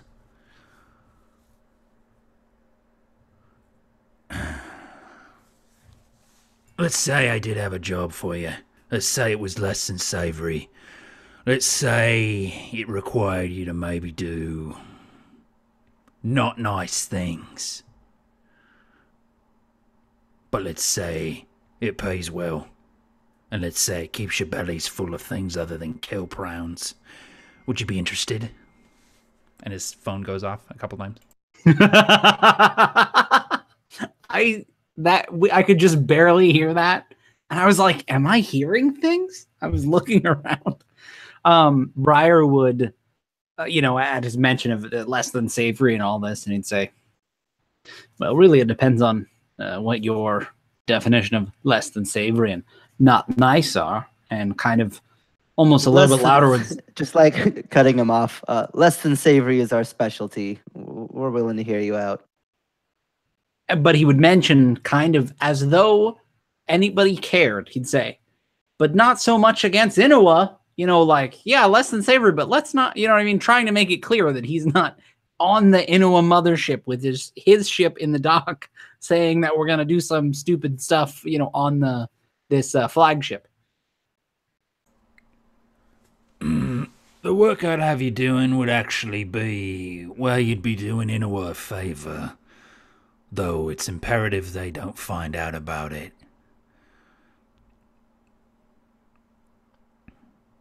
We're all ears, but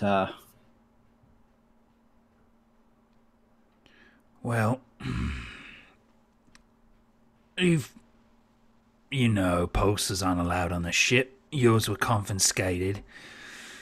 Well, I deal in weapons, drugs, slaves, things of that nature. And I have a few pulses on, well, hidden throughout the ship. In addition to pulses, I have other weapons, explosives. A crate of my explosives was taken. Now, normally I'd just go get it back, kill the person responsible, but this particular crate of explosives was taken by a Barrowmech. Killed one of my guys, mangled another, took off with the crate. Now, I ain't seen behavior like that from a Barrowmech ever, and I'm centuries old. So it's downright troubling. You ever seen anything like that? Barrowmechs generally wouldn't necessarily look the same, right? It's not like they're all off the assembly line. If I were to describe, say, the one that stopped us earlier, maybe he'd recognize it or have an idea. Potentially, if you described it to him, he would sort of nod. Don't know if it's the same one, but only surviving guard I had there told me that it was a big labor model, heavy armor, big strong limbs, things like that. They kind of mech'd it if it ever decided to kill someone, would be really good at it. And this would fit the description of the mech that stopped in front of us. It would sound like it. You're not sure if it's the exact one, but he would confirm that it was a big same sort kind of like model. lifting, Exactly. lifting one that's just for hard labor sort of thing.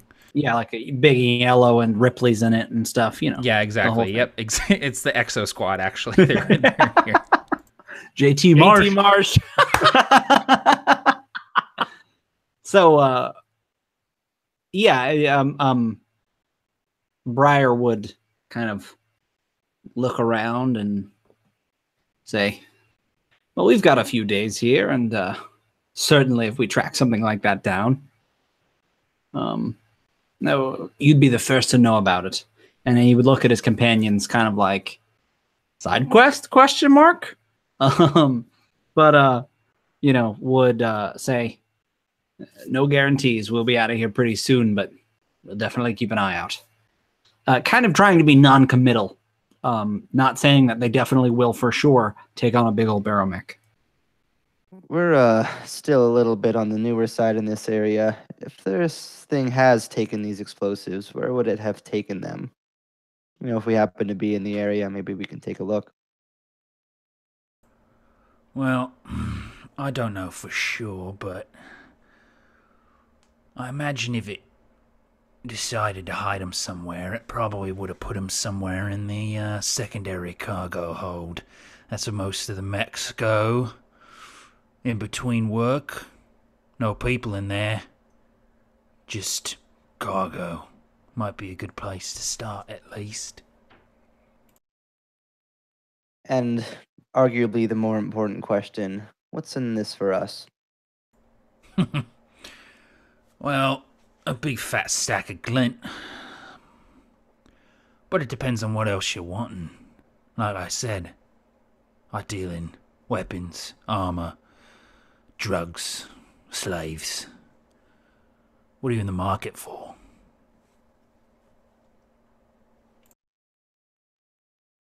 And Briar would kind of, to leave it open-ended, would say, Glint is always a great option, but maybe if this is something we can complete for you, we'll have a better idea of what we're looking for in return. I like it. Leaving it open-ended. Up for debate, negotiation, that sort of thing. Yeah.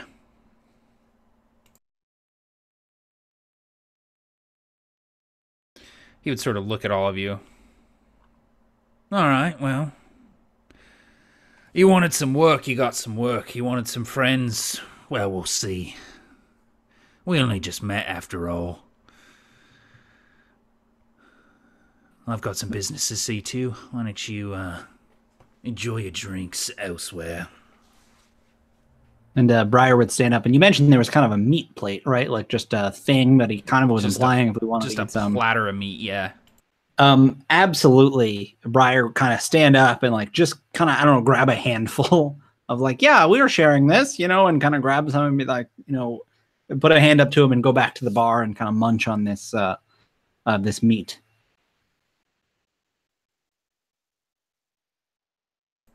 Awesome. Okay, so you guys head back to your table, sit down for a little bit, do some more drinks, eat some food. We'll go ahead and take a quick break, and when we get back, Kai, the weapon that you wanted will be ready to go, and you'll be able to meet with Oskana. And from there, we can head in whatever direction you guys choose. So thank you, everyone, for watching. We're going to take a quick fiver here, and then we'll be right back for another hour or so of some Harbinger. So definitely stay tuned.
All right.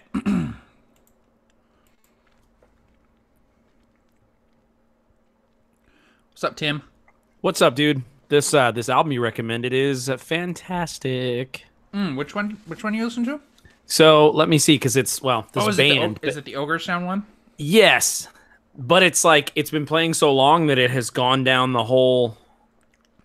It went to the next album, which I believe is called Calico Brawn or something. Yeah. But Sound it's all is great, man. I'd never heard of them until now, so I'm checking out Ogre Sound, and the album is it pronounced 195 or 195? Mm-hmm. And so I'm going to go back to the top of that.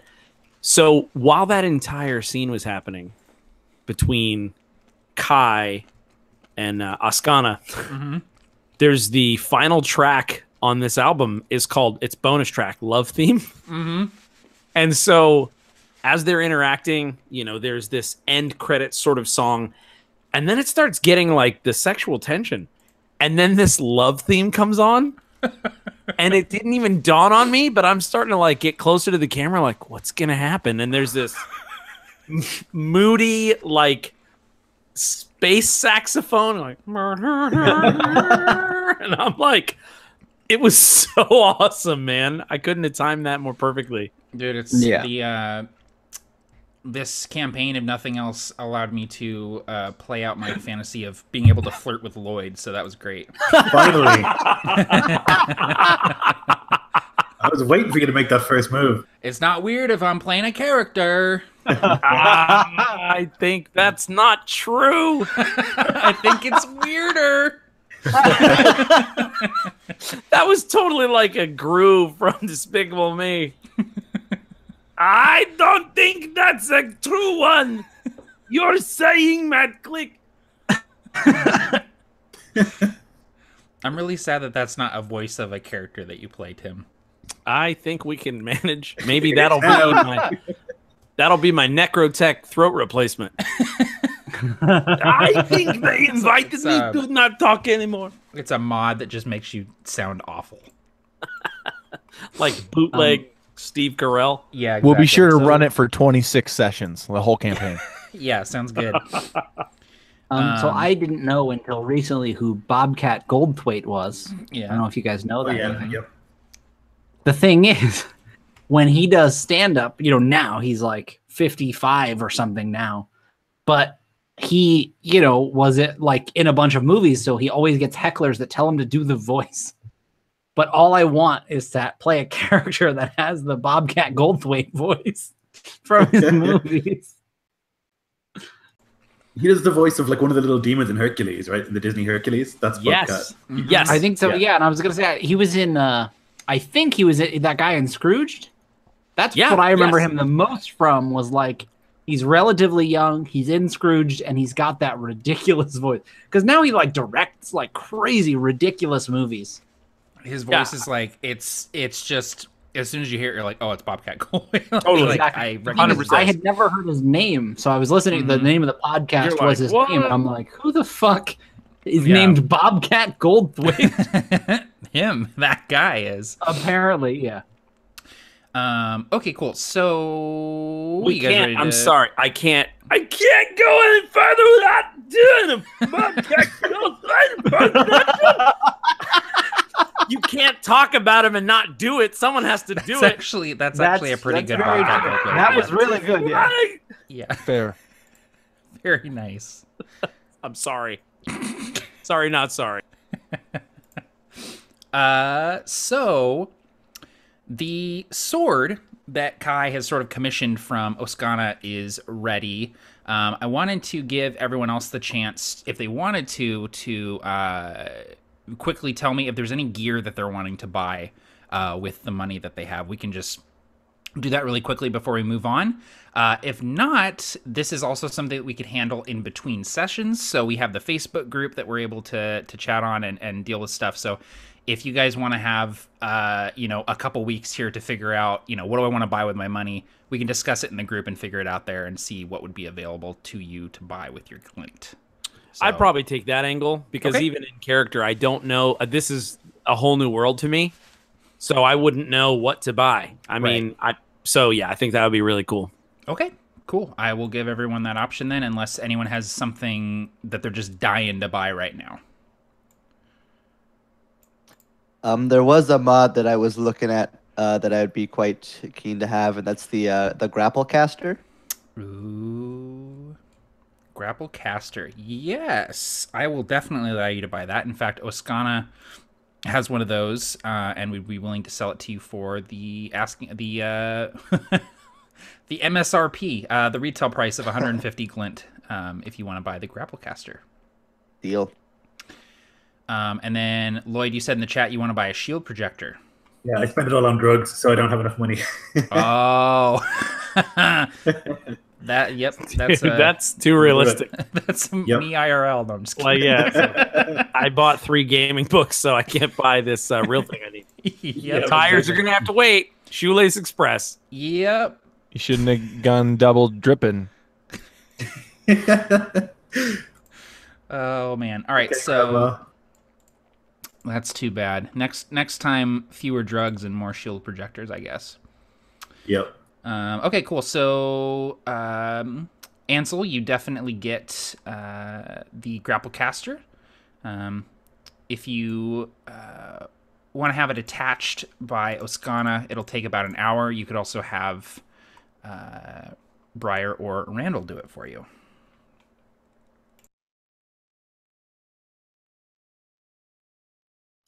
I mean, if I'm given the choice, am I given the choice? For he would you cut out a little bit, so but I think you're talking to me. But Kai, I have the sword, and I could get it assembled by anyone. Oh no, else, so or that's already done? yours already had the mod attached to it because Oscana said it'll take me about an hour and did it for you. Okay, But cool. That's what I thought. But for Ansel's grapple caster, Ansel, okay. he'll either need to have Oscana do it or have one of the other mechanists do it. Sorry, man, I just heard wrong. No worries. Yeah, he'll just have her do it while we're Cool. kind of waiting around. Yeah, Anyway. definitely. Yeah, Yeah, because it's like the equivalent of having your friend give you a tattoo. Yeah, It's like exactly. in a tattoo like, shop. what can you expect? Yeah.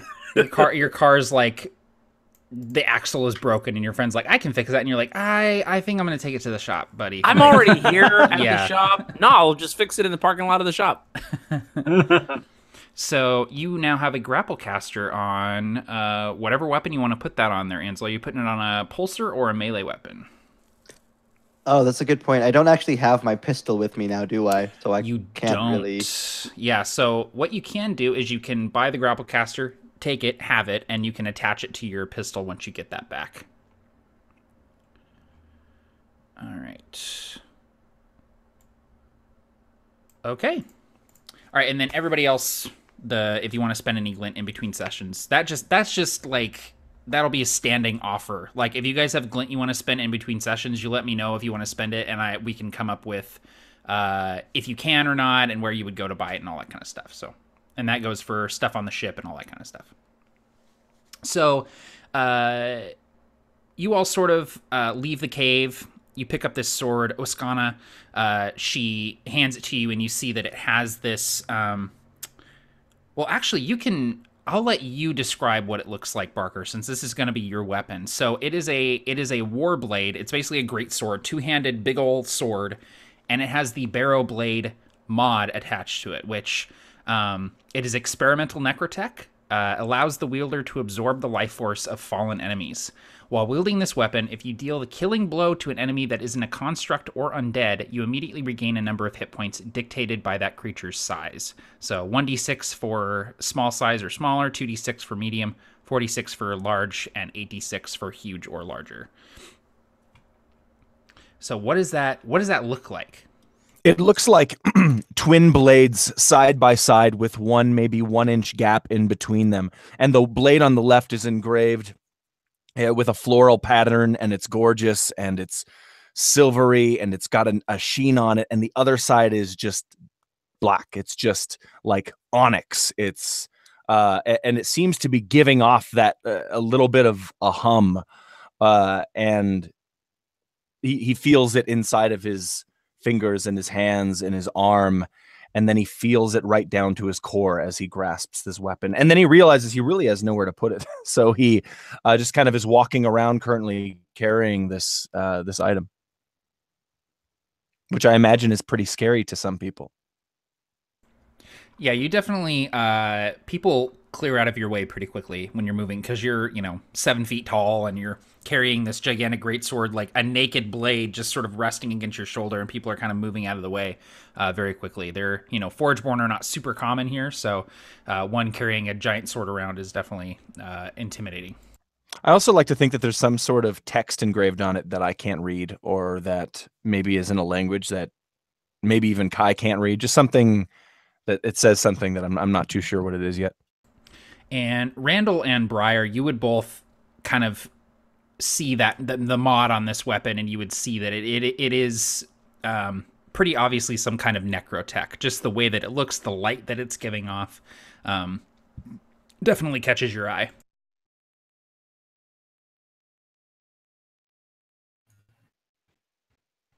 Briar would probably, sort of given the chance, kind of lean in and really take a look at it, kind of in trance, not really touching it or anything, but really just giving it a really good look.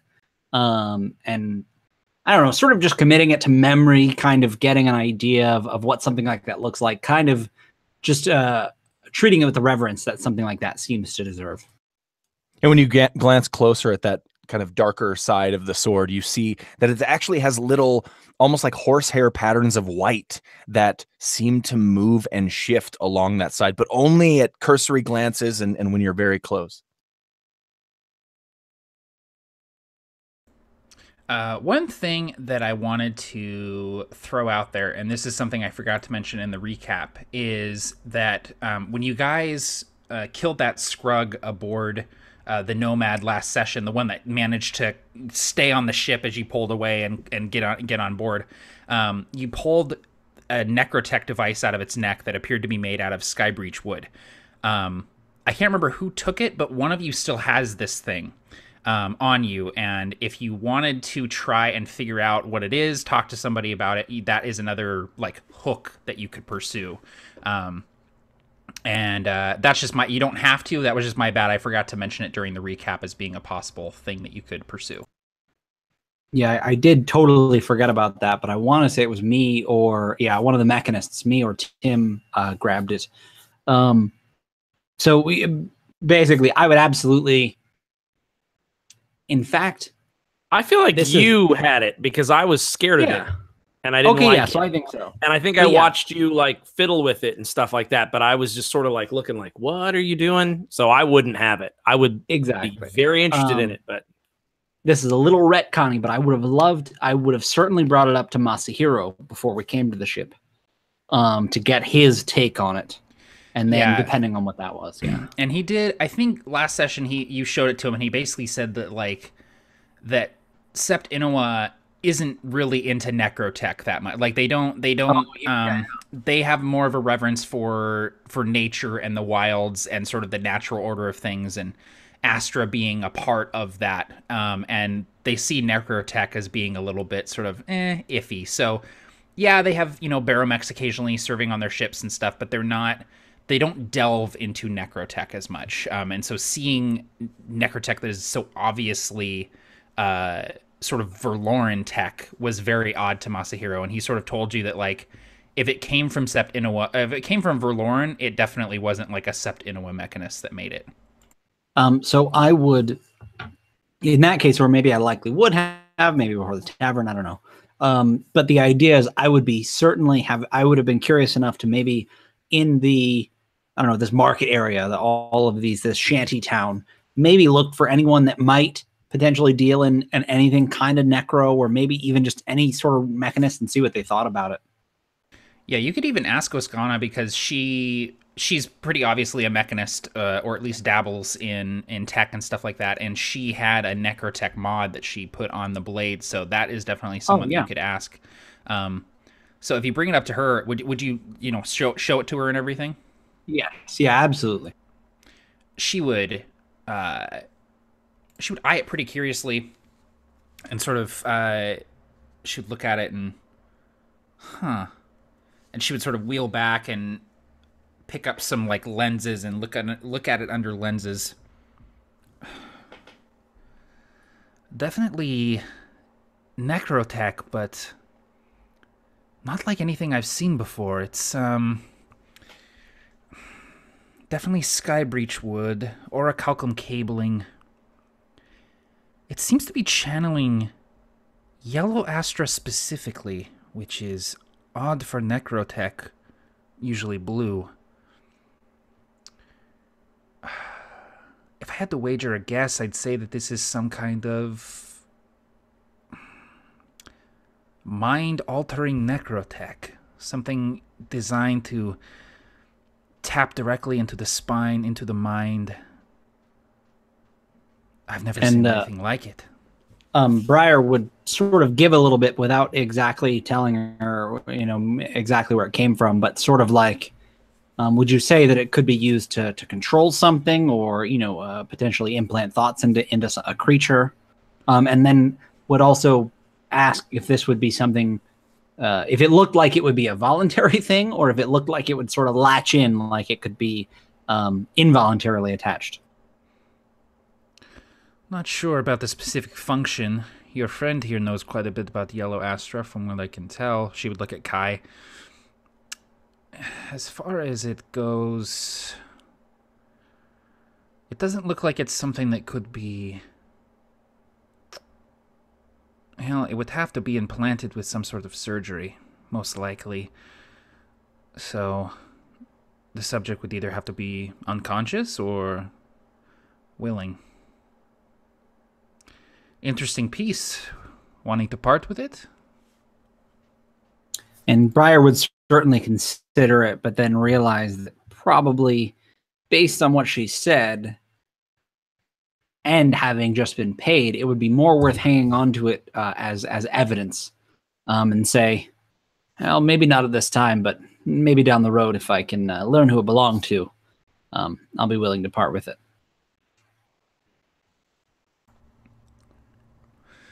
Very well.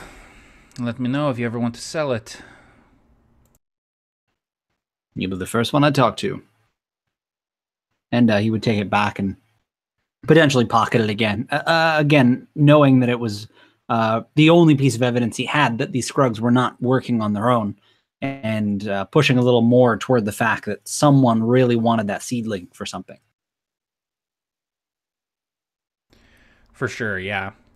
So that's what you guys get from Oskana about that tech. From here, let's see. Where do you guys want to head? The Muzzle mentioned that if he could wager a guess of where the explosives were, they'd probably be in the secondary bay somewhere. There's also, let's see. Oskana was going to meet Kai for a drink at some point. What else do we have here on the docket? You could potentially seek out some of the mechanists working on the ship, try and see what they're doing with the ship, maybe ask them about the Verloren necro-tech that you found. What are you guys feeling? So Briar would probably go sort of do a little bit of recon in the secondary cargo bay. Would this be somewhere where a lot of people are, or very sparse? Like he would kind of, just like I said, do recon, observe and report. Wouldn't really be interested in trying to attack anything right now, but would probably go down and look wherever that was. So it's definitely not. It is not part of the sort of like refugee camp that is here. It's mostly where the cargo is stored. Muzzle had mentioned that this is sort of like where the Barrowmechs are stored when they're not working, is here in this secondary cargo bay. So if you were to head down there, you would find that it's mostly empty and full of just mostly full of crates, dark and sort of empty and quiet. And would Muzzle have sort of mentioned maybe what it looked like, maybe markings, anything in particular I can look for among all of the rest of the crates?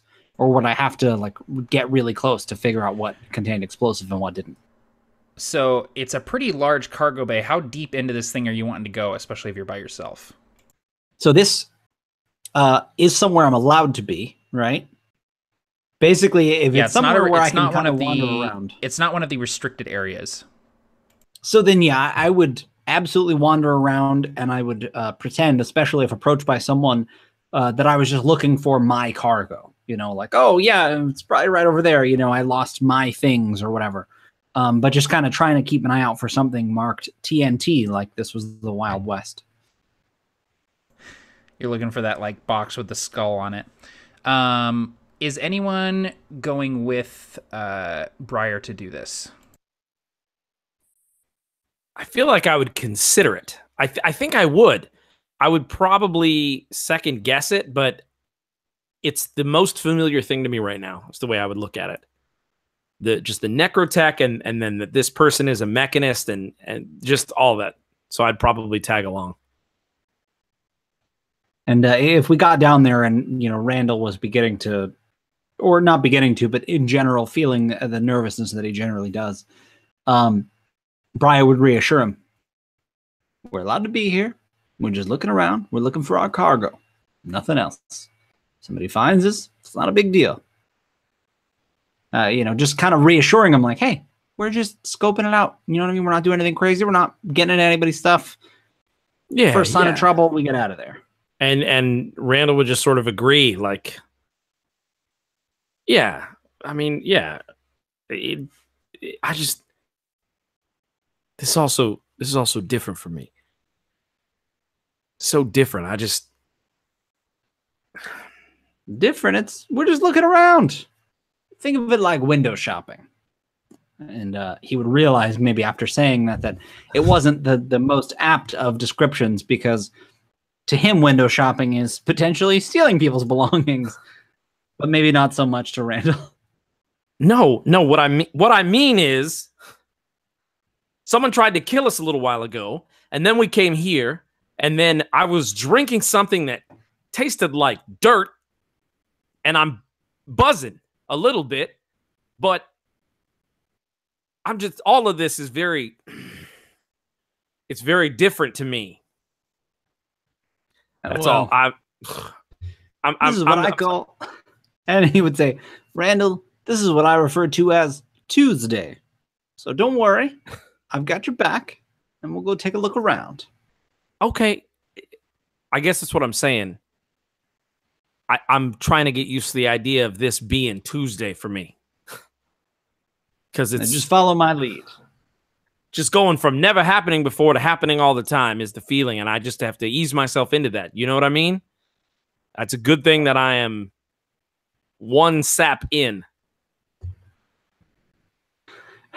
And a couple of saps in, Briar would certainly be able to relate to that.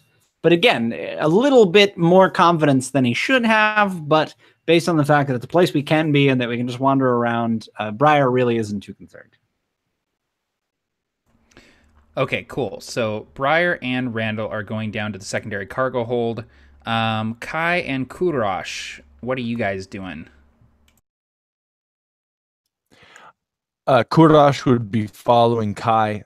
He'd feel a little nervous about not going to the secondary bay, but he's just tailing her to whatever meeting or wherever she might be going, because he knows where his true duty lies. I think Kai wants to meet with Oskana and maybe look at this weird yellow Astra thing, maybe get Ansel involved.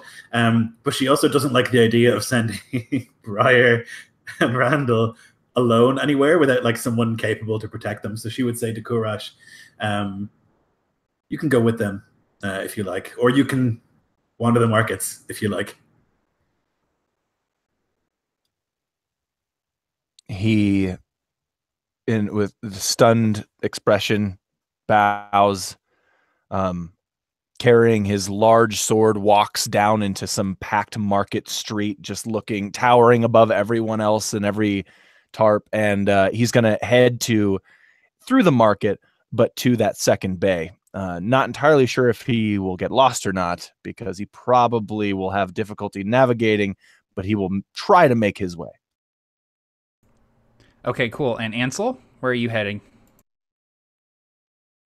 If Kai would mention anything about potentially getting him involved in some Astra shenanigans, he would hear that out. Yeah. Otherwise, he'd probably sort himself out somewhere else. Cool. Okay, so Ansel and Kai are meeting with Oskana, and the the Carney boys and Barker are going down to the secondary cargo hold.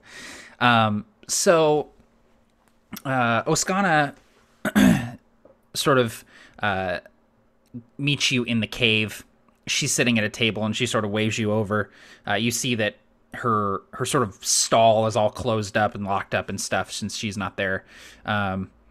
She would sort of get kind of excited when she sees you, Kai. She would sort of smile and nod, and then when she sees Ansel bringing up the rear, she kind of like it's this like, oh, like kind of look on her face like I kind of thought this was a date, but I guess we're just like hanging out sort of situation.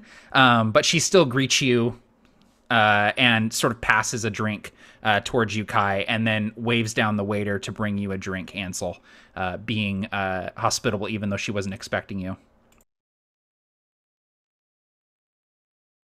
Ansel won't be here long. I just had something I wanted to take care of. That's fine. What did you? No, it's weird. About? I understand that it's weird. It's like when you're young and you say you're going to go and catch a vid, and then you get there, and then they come with their friend. It's not. I get it. He's not going to be here long. I just wanted to work on something. It's not weird. Don't worry. All right.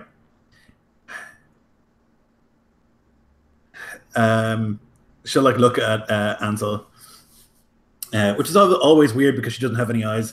And she'll like take that little that necro-tech piece and like put it onto the table. And she'll say, I think between the two of us, we should be able to like glean something from this, a better understanding of what it does or what it can do. You're really hung up on that piece of tech. Where'd you find it?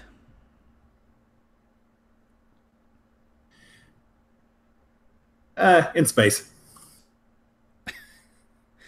That really narrows it down. Thank you. I might be able to help you a little bit more if you tell me where you found it, because it definitely has blood on it, so you pulled that out of something. So Kaya's trying to balance, like, she knows that this person, Oskana, like, led them to Muzzle, and she doesn't want to give her a bunch of information that she might pass on to Muzzle. Because her impression of Muzzle is that he's the worst. And so she's kind of being like careful with how much information she gives. And so she would say, we're going to do a little bit of research. It'll only take a moment. And then I'm all yours, she'll say with a smile. Sounds good. Then she'll look at Ansel and she'll say, okay, we've done some exercises before. You're going to have to go up through the enumerations. Just to the third one, you've done that before. You've gone all the way to 5 before. It's not that complicated.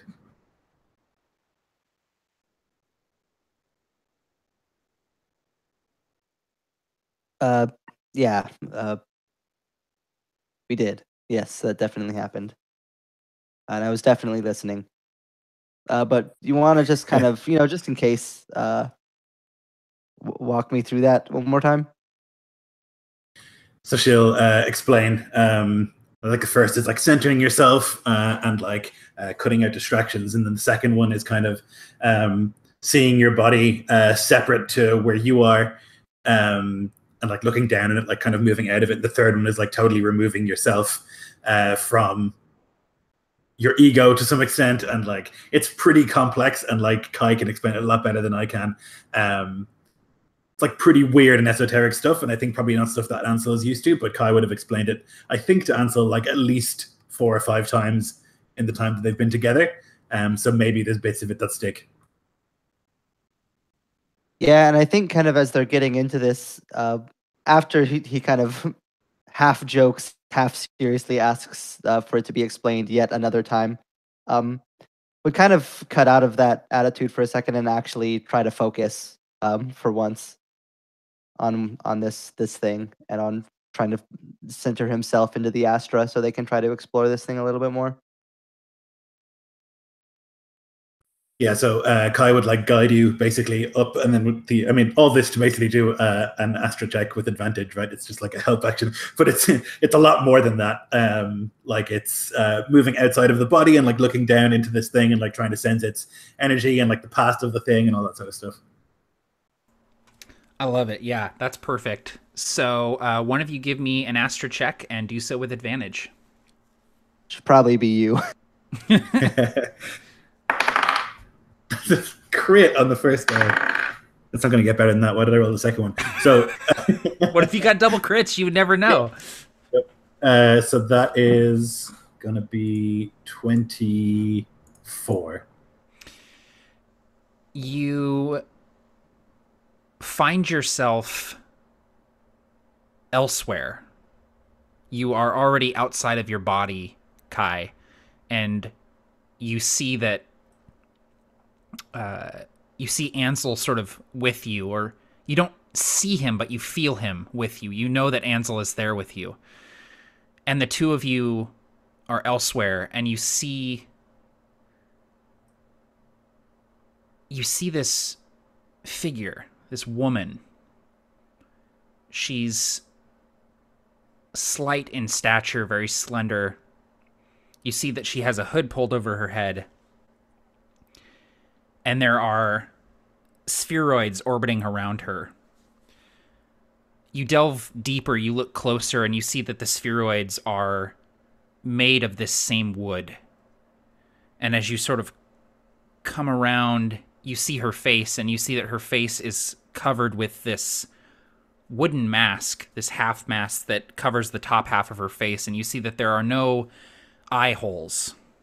And she seems to be sort of looking nowhere in particular. And Kai, you especially would sort of recognize this as being someone who is blind.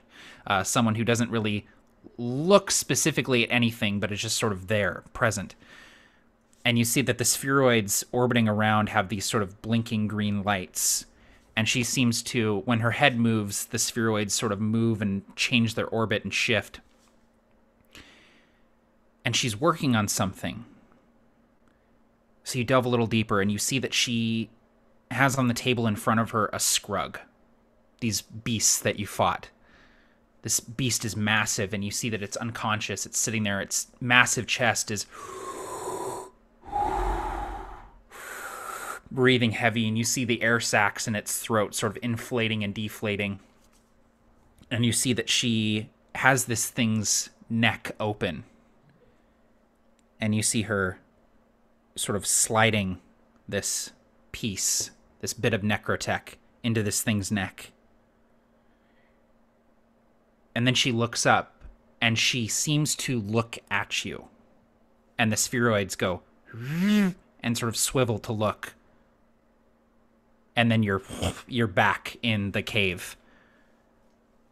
And you're not sure how long you were gone, but your faces are sort of drenched in sweat. And Oskana is sort of looking at both of you sort of concerned. Is everything all right? You both went sort of blank there for a few minutes.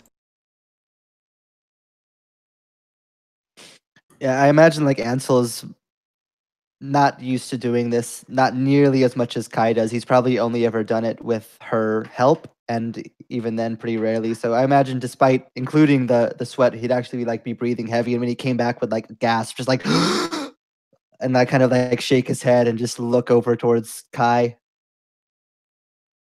She would like very calmly say through the enumerations back down to 0 slowly.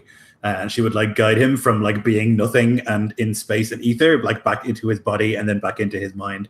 Because it's very jarring to like return from there. So she would like quietly guide him through until they're back. And then Kai would like sort of shakily take out some papers and begin rolling a cigarette as well.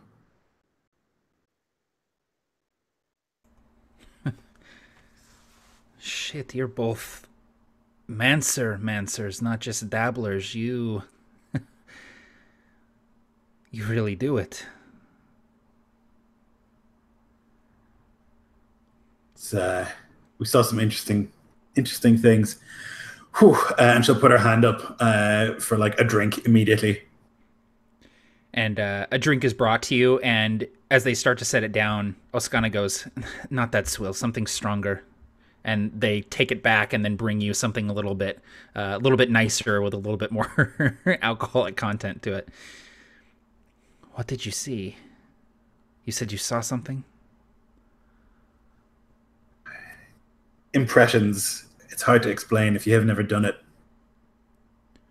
But Well, miasma can be like that sometimes. You see things, maybe they happen, maybe they don't, but similar experience. Whatever we saw, it also saw us.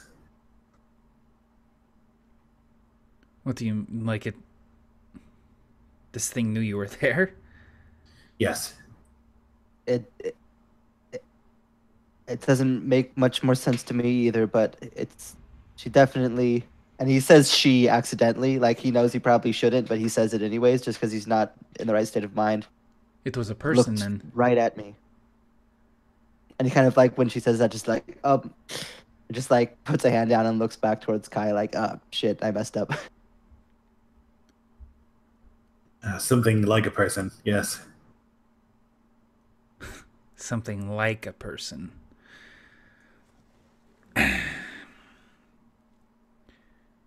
Well, whatever you saw, you both seem pretty spooked. But I can't be of much help if you're not going to tell me more than that.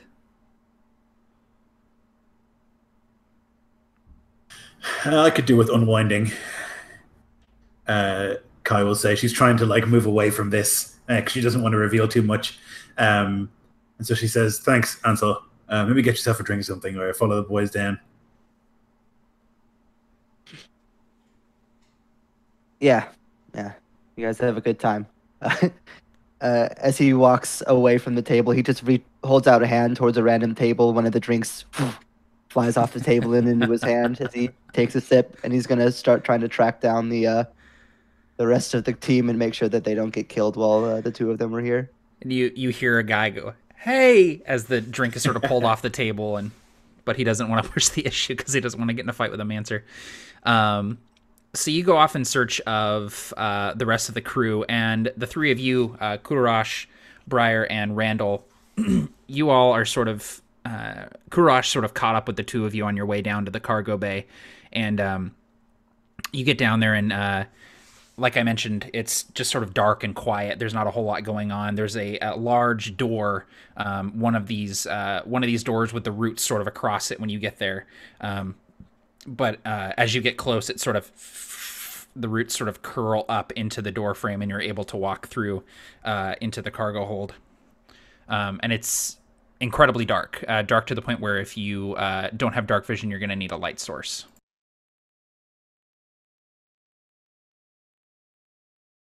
I think I do have it because I have large cat-like pupils. That's the thing that, what am I, Voidborn? Voidborn gets it right. I seem to remember that, but I didn't write it down. Yeah, Voidborn do get dark vision, but Kudarash and Randall do not have dark vision, so they will need a light source. Okay, yeah, so I would kind of look around and then maybe look to them and kind of like expectantly, like, hey, if one of you guys got a light, maybe now's the time. I would try to think. Okay, so, all right. Randall would sort of look to Kudash. Can you see in the dark like he can? Kurash shakes his head no. Okay, all right. And then Randall gets a little playful. He's like, all right. And he, all right, got something here just what the doctor ordered.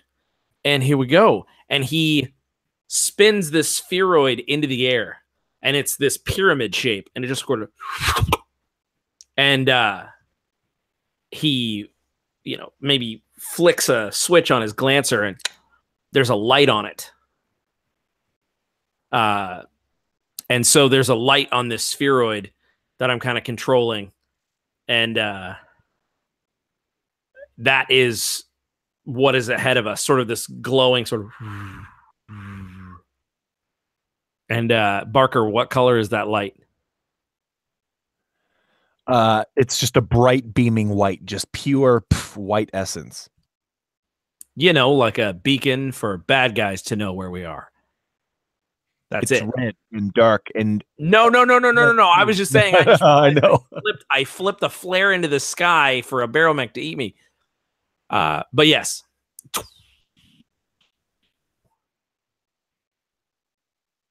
All right, so you can see the spheroid sort of shines its light, and you're sort of moving through the crates, sort of looking around corners, and you don't know exactly what you're looking for, but you have the sort of idea that you'll know it when you see it. Like you'll see like, oh hey, that's a box of explosives, and you're sort of wandering around this area, and let's see.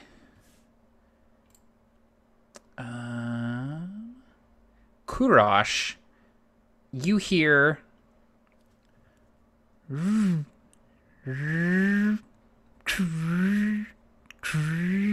it sounds like servos sort of in the distance behind you a ways. Kurash turns around, surprised, looks to his other companions and nods in the direction from whence it's coming. He listens harder. Can he or more patiently, can he tell what state this machine is in, this Barrowmech is in? If maybe are these servos powering on? Are they powering down? I don't know if there's anything I can deduce. Give me a tech check.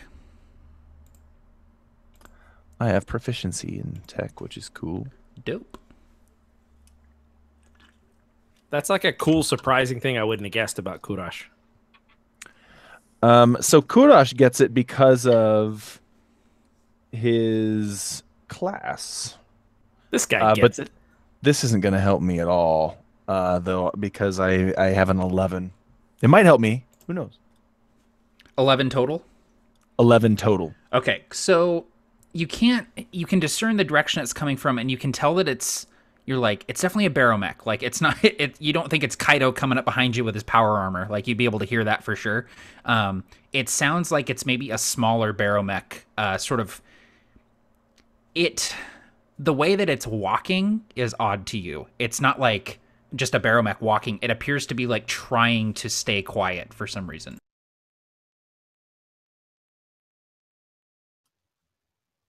Whatever it is, it does not want to be found.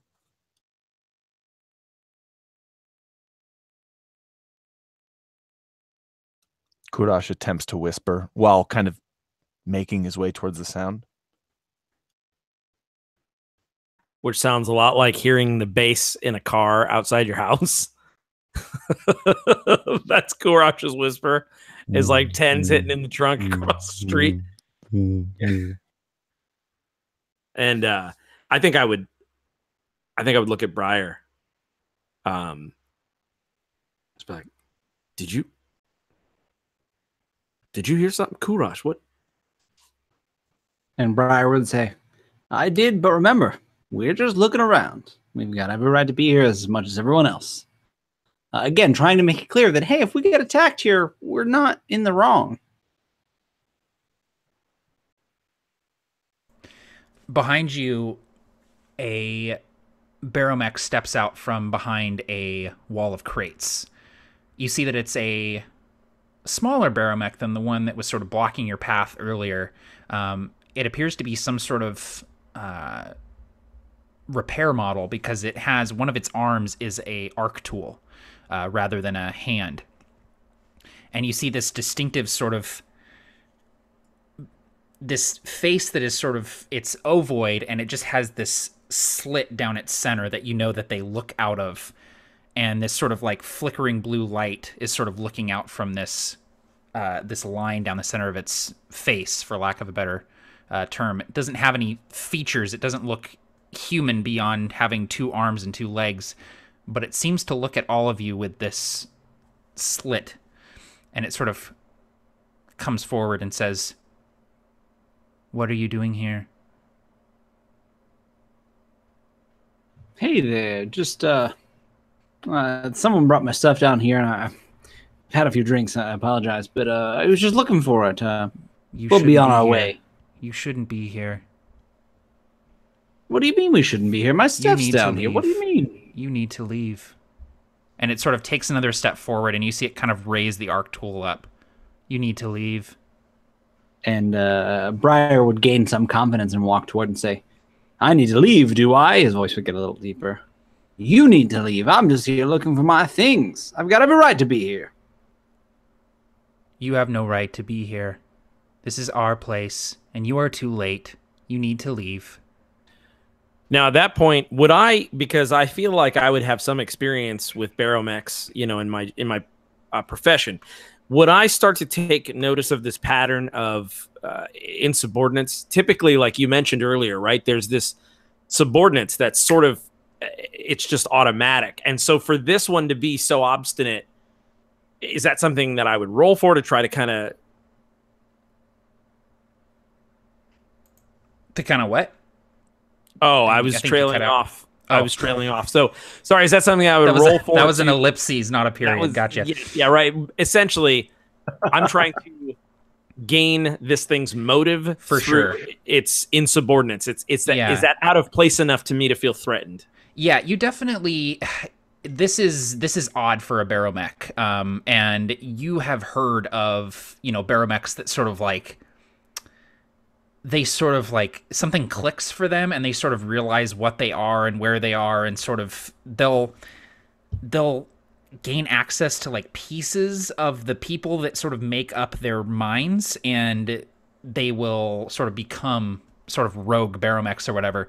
But this one, it's not ranting, it's not raving, it doesn't seem crazy. It seems very firm and very sort of like, no, I'm doing what needs to be done.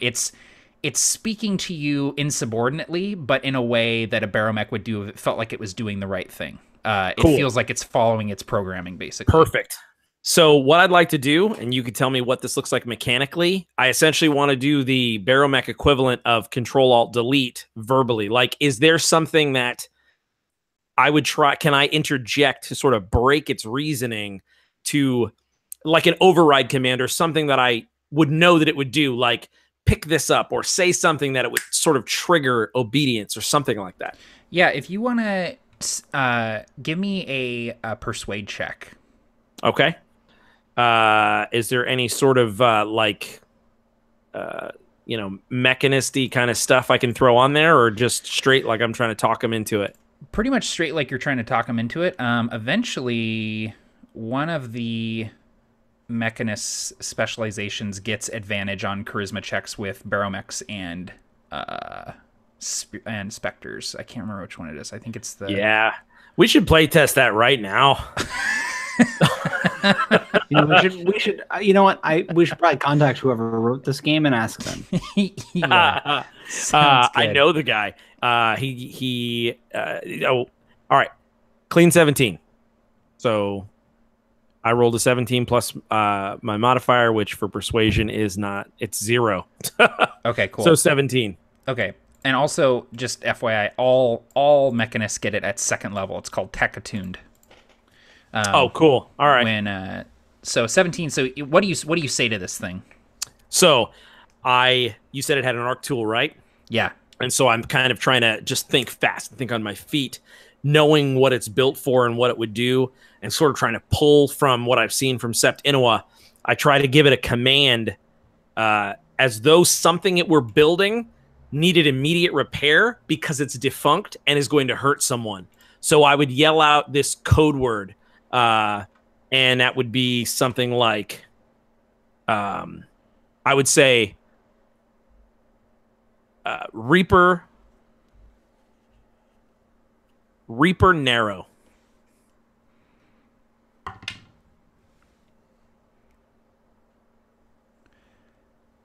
Okay. So you say this and it sort of stops. Sorry. James got me in the chat. Oh man, that got me too. Oh my god. There's always money in the bananas. That's what you say to get Barrowmech to There's control the $10,000 lining the walls of the banana stand. No touching. This Barrowmech steps towards you, and you say this, and it kind of like, and you see it start to rotate its torso, and it's fighting against it. It seems to be sort of like willing itself to continue towards you. And it takes another step, and then it says, "I'm sorry. Please repeat order."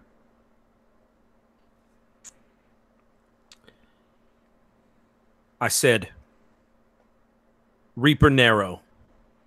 That sector right there. Inspect your work. The Barrowmech, you see the light flickering, and it says, "Acknowledged."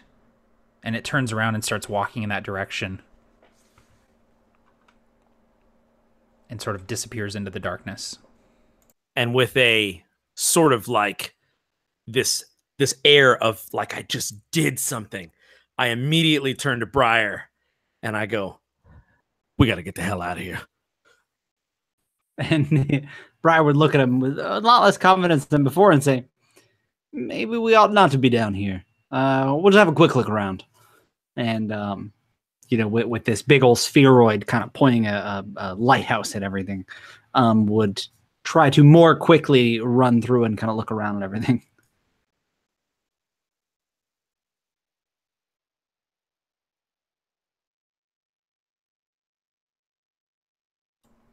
Kurash would do the same thing, just kind of take a look around in different areas, and I don't know, maybe we split up for the next 5 minutes and try to find the crate that we're looking for, or some sort of clue. Cool. Give me perception checks, all of you.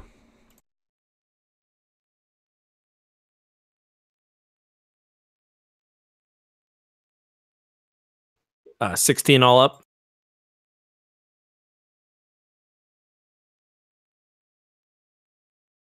It's a pristine 6.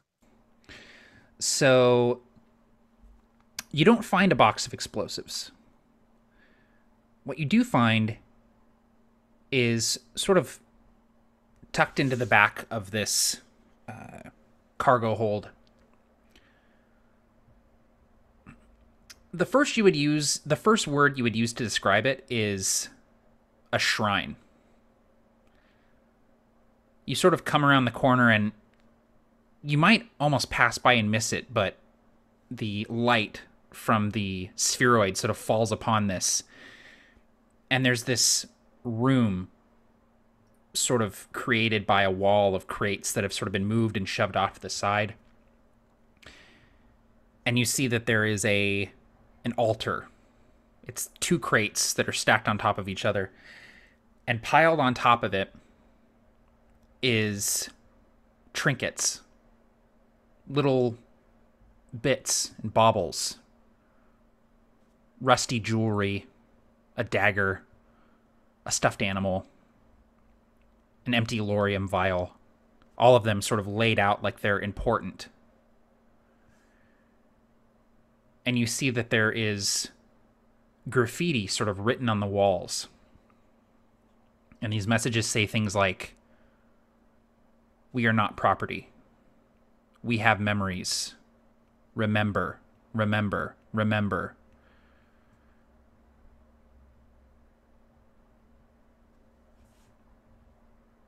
And that's what you see.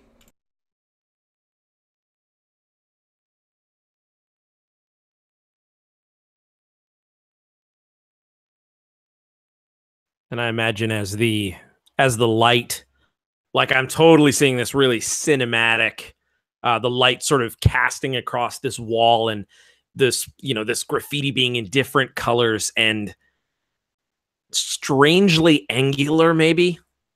And as the light is cast upon it, it sort of like sweeps, and all of those phrases read as one picture, like a word recognition, like flashes. And I feel like Randall would then, with clarity, say, it would all hit him. He would sort of put the pieces together and the strange behavior and the shrine and the graffiti on the walls, and I would say, we need to get out of here right now. And I would turn to start leaving, whether they left or not. Yeah, and Briar, both hearing that upon seeing all of this and hearing sort of this renewed confidence and unknown confidence in Randall, Briar would absolutely decide to leave. Same, you know. And in fact, no, I guess I can't see without him. So yeah, Briar would follow Randall, leaving, you know, as quickly as they came. And Kurash, are you going with him? Kurash, I imagine, didn't see anything because he was on the other side of the bay. So he hears the scuffle, he hears the running out, he sees the spheroid with the light just kind of like zooming outwards, maybe trying to get out of this place as quickly as possible, and he will follow.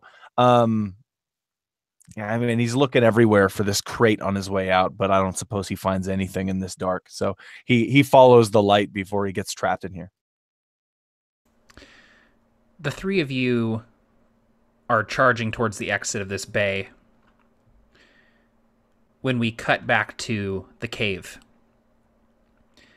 And Kai, you're sitting there at a table with Oskana, and you're maybe sitting very close to her. You sort of have been, you know, inching closer and closer to each other as the conversation has gone on. And Oskana's telling you about, you know, growing up on Ozen and what it was like there, and telling you about, you know, the Scrimshaw pendant that she has around her neck, and she sort of asking you about where you come from and stuff like that.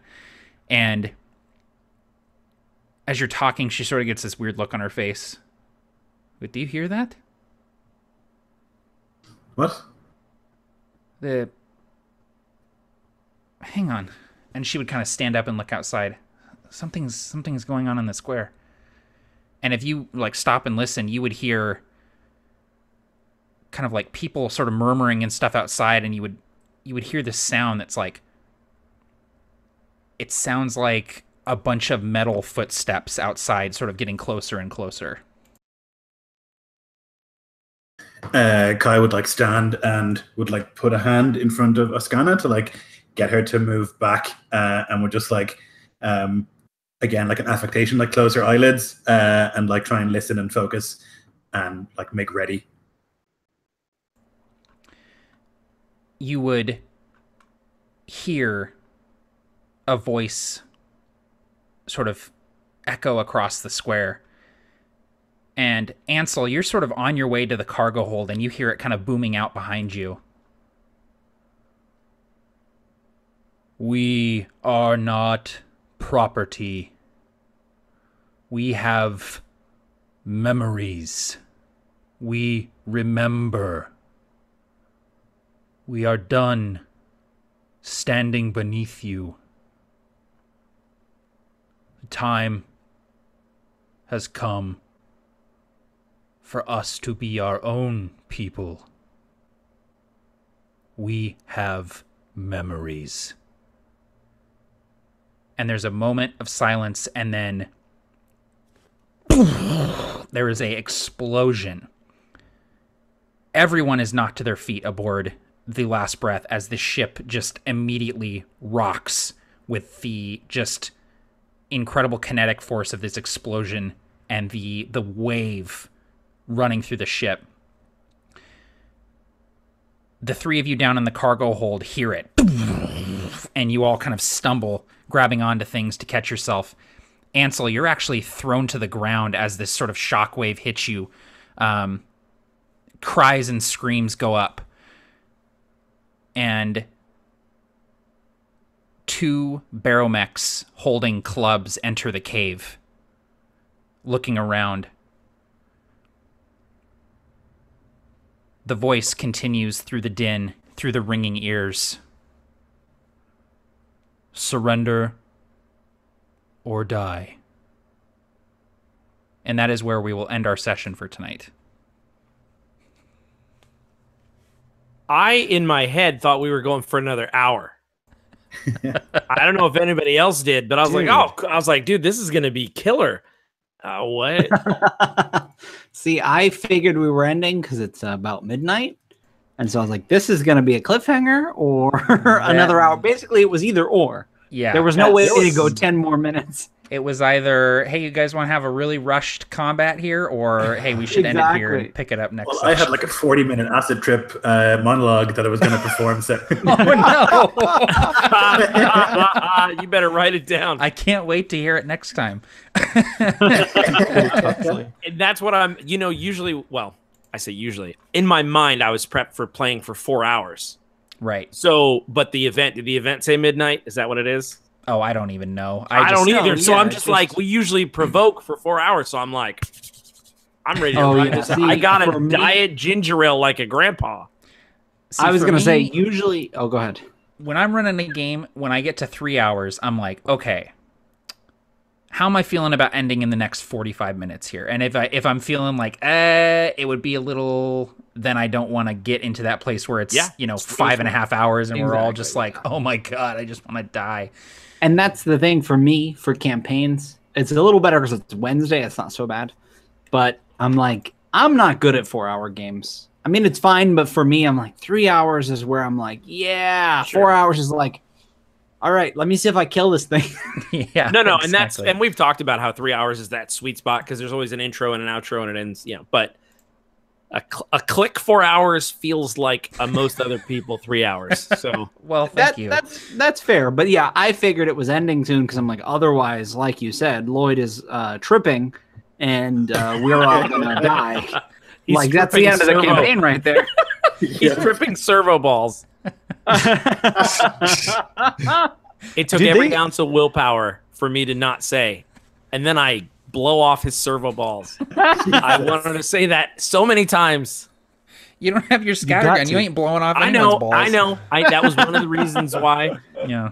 Not blowing off, just blowing. There was some really good like Black Mirror level stuff in this session, man. That was like that was really cool. Remember. It's like, oh my gosh, that's so dope. Yeah, dude, awesome. Yeah. Really yeah, that was another. I had a blast. I know that this session was very role play heavy. I kind of anticipated that was going to happen because last session was just like testing out these mechanics, testing out these mechanics. So I'm glad that we had a session that was a lot more sort of getting to know the characters, doing a little shopping, and seeing exactly sort of the world of Harbinger a little bit more, I think. So in a campaign of like, hey, what do you guys want to do? How do you want to live in the world? What do you want to spend money on? Like you need one of those in a campaign every once in a while. For sure. And you got to test out all the new mechanics because Lloyd got to do a mind probe and Jeff got to fling ales everywhere. Yeah, he did. Which is perfect. This guy is next playing. We'll get to test the sex mechanics that we're planning. I do have those. I had those ready to go tonight just in case. They're pretty arduous. I tried like stretch goal for our today. Kickstarter. It's like it's essentially. Hang on, I'm already getting myself. It is essentially 3rd edition grappling rules, like pre 3.5 grappling. So it's like 3 pages you have to read. There's about 5 checks involved. Yeah, it was pretty involved. I had to look at it earlier today, and I was like, oof. Yeah. I had to look at it earlier today. Oh, it's the ship combat rules. Like when I got this essentially. Today, I had a quick look. There's definitely a use rope joke in here. There is. Yes. Oh, if there was ever a time for a use rope joke, it's right. It was right then. Oh my God, awesome. Okay, I'm gonna throw it to these guys to do outros, and then we're gonna go ahead and call it a night. We are going to play again here next month, and we're gonna have the conclusion of whatever's going on with the Barrowmechs here in the last breath. That's what I think. Yeah. So, thank you everyone for watching. Again, all of the links for all of this stuff is down in the description, including these guys' channels, so make sure you subscribe to them and check out the Harbinger playtest. Version 0.5 is going to be coming out here very soon. Now that the Dead Man's Guide to Dragon Grin Kickstarter is wrapping up, that's like one less thing for me to worry about, and I'll be able to get the Harbinger playtest out there to you guys. So, thank you for watching. I'm going to throw it to these guys, and everyone have a good night. We'll do it in reverse order. Go ahead first, Tim.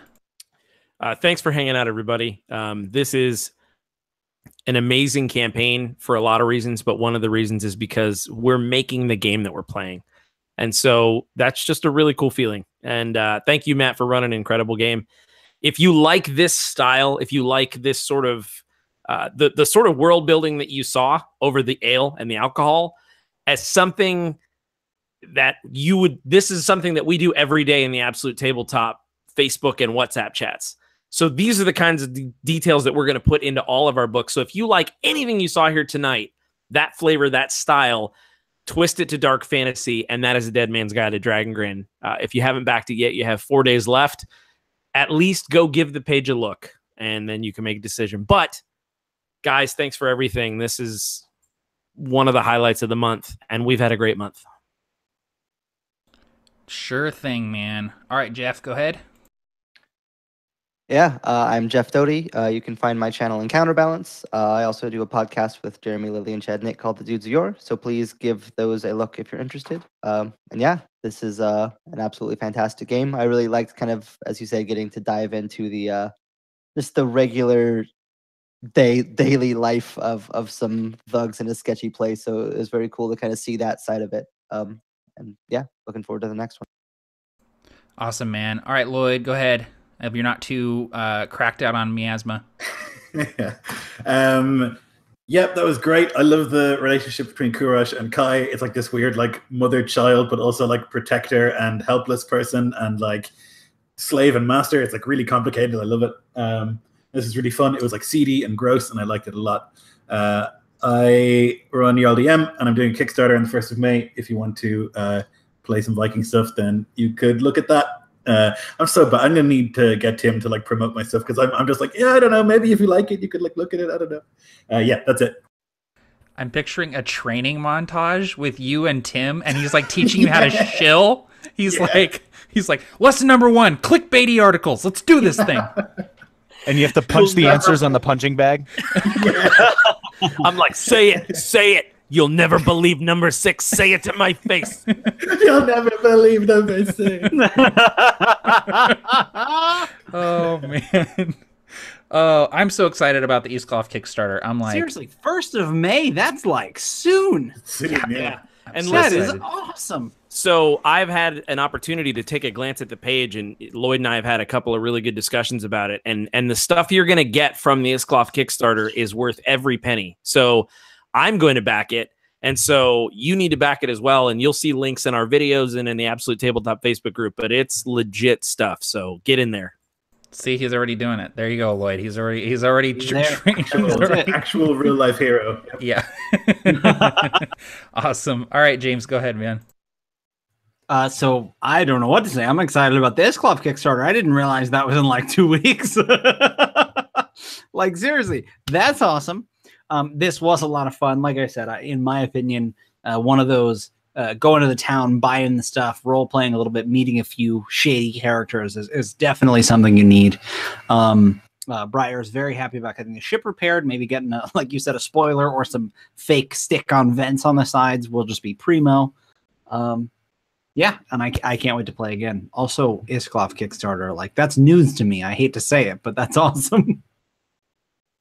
James, you should join. There's a group on Facebook called the Tabletop Official Group. Yeah, I don't know how I missed that. I guess I've been working too much the last couple of days. I don't know what happened. Been near the top of the group for a couple days now. But... Oh, damn, all I see is people talking about weird and coitus with fish. I'm like, man, I'm missing all the good stuff. That was Lloyd, too. Yeah, that's why I'm like, I missed all the rest of it. As his PR guy, you can't prove about the coitus with fish. Oh wait, no, I said he sleeps with the fishes. Oh man, this is primo level stuff. This is our lives, guys. This is what we're doing. Oh boy! All right, Barker, take us out. Auger this baby in. Take us out. Nothing can stop this tidal wave. No, I really enjoyed the game. When I first realized that we were going to be able to just hang out in a wretched hive of scum and villainy, I. In that moment, realized what I needed, and that was what I needed to do in this game, was hang out in a wretched hive of scum and villainy, and it was perfect. Saving the combat for later is such a great idea. It doesn't feel rushed, and it's going to be very, very easy to jump back into such a cool, compelling storyline about kind of this Barrowmech uprising. Maybe it's going to be really cool. I also very much like, just one more thing, the Kurath and Kai relationship, because it's a little ironic, because Kurath or Kurash is the bodyguard, right? As you said, Lloyd, is the protector, but it's not quite the case. You're kind of his protector. Yeah. So yeah, that's a really cool back and forth. I love those exchanges a lot. And same goes with everybody. Tim, awesome to play with you. Jeff, always a blast. James, that was great. Matt, thanks for running the game. Lloyd, awesome. And thanks everyone for watching. Awesome. Thank you guys. Again, subscribe to all these guys. Links are down in the description. Go check out the playtest, back at Dead Man's Guide to Dragon Grin. Go eat a peanut butter and jelly sandwich. Eat some pizza if you have some. What else? I think that's it. Okay, all right. We're going to be done Reaper here, guys. Nero. Yeah, Reaper Nero. Everybody, Eat Reaper some Nero. pizza if you have some. It's my favorite thing ever. Cells within cells, interlinked, etc. etc. Etc. Have you ever held hands with someone you love? All that kind of stuff. All right. I'm getting super frosty. I'm gonna go ahead and end the broadcast. Thank you everyone for watching. We will play again here soon. And remember, don't go in the Harbinger because there are monsters in there.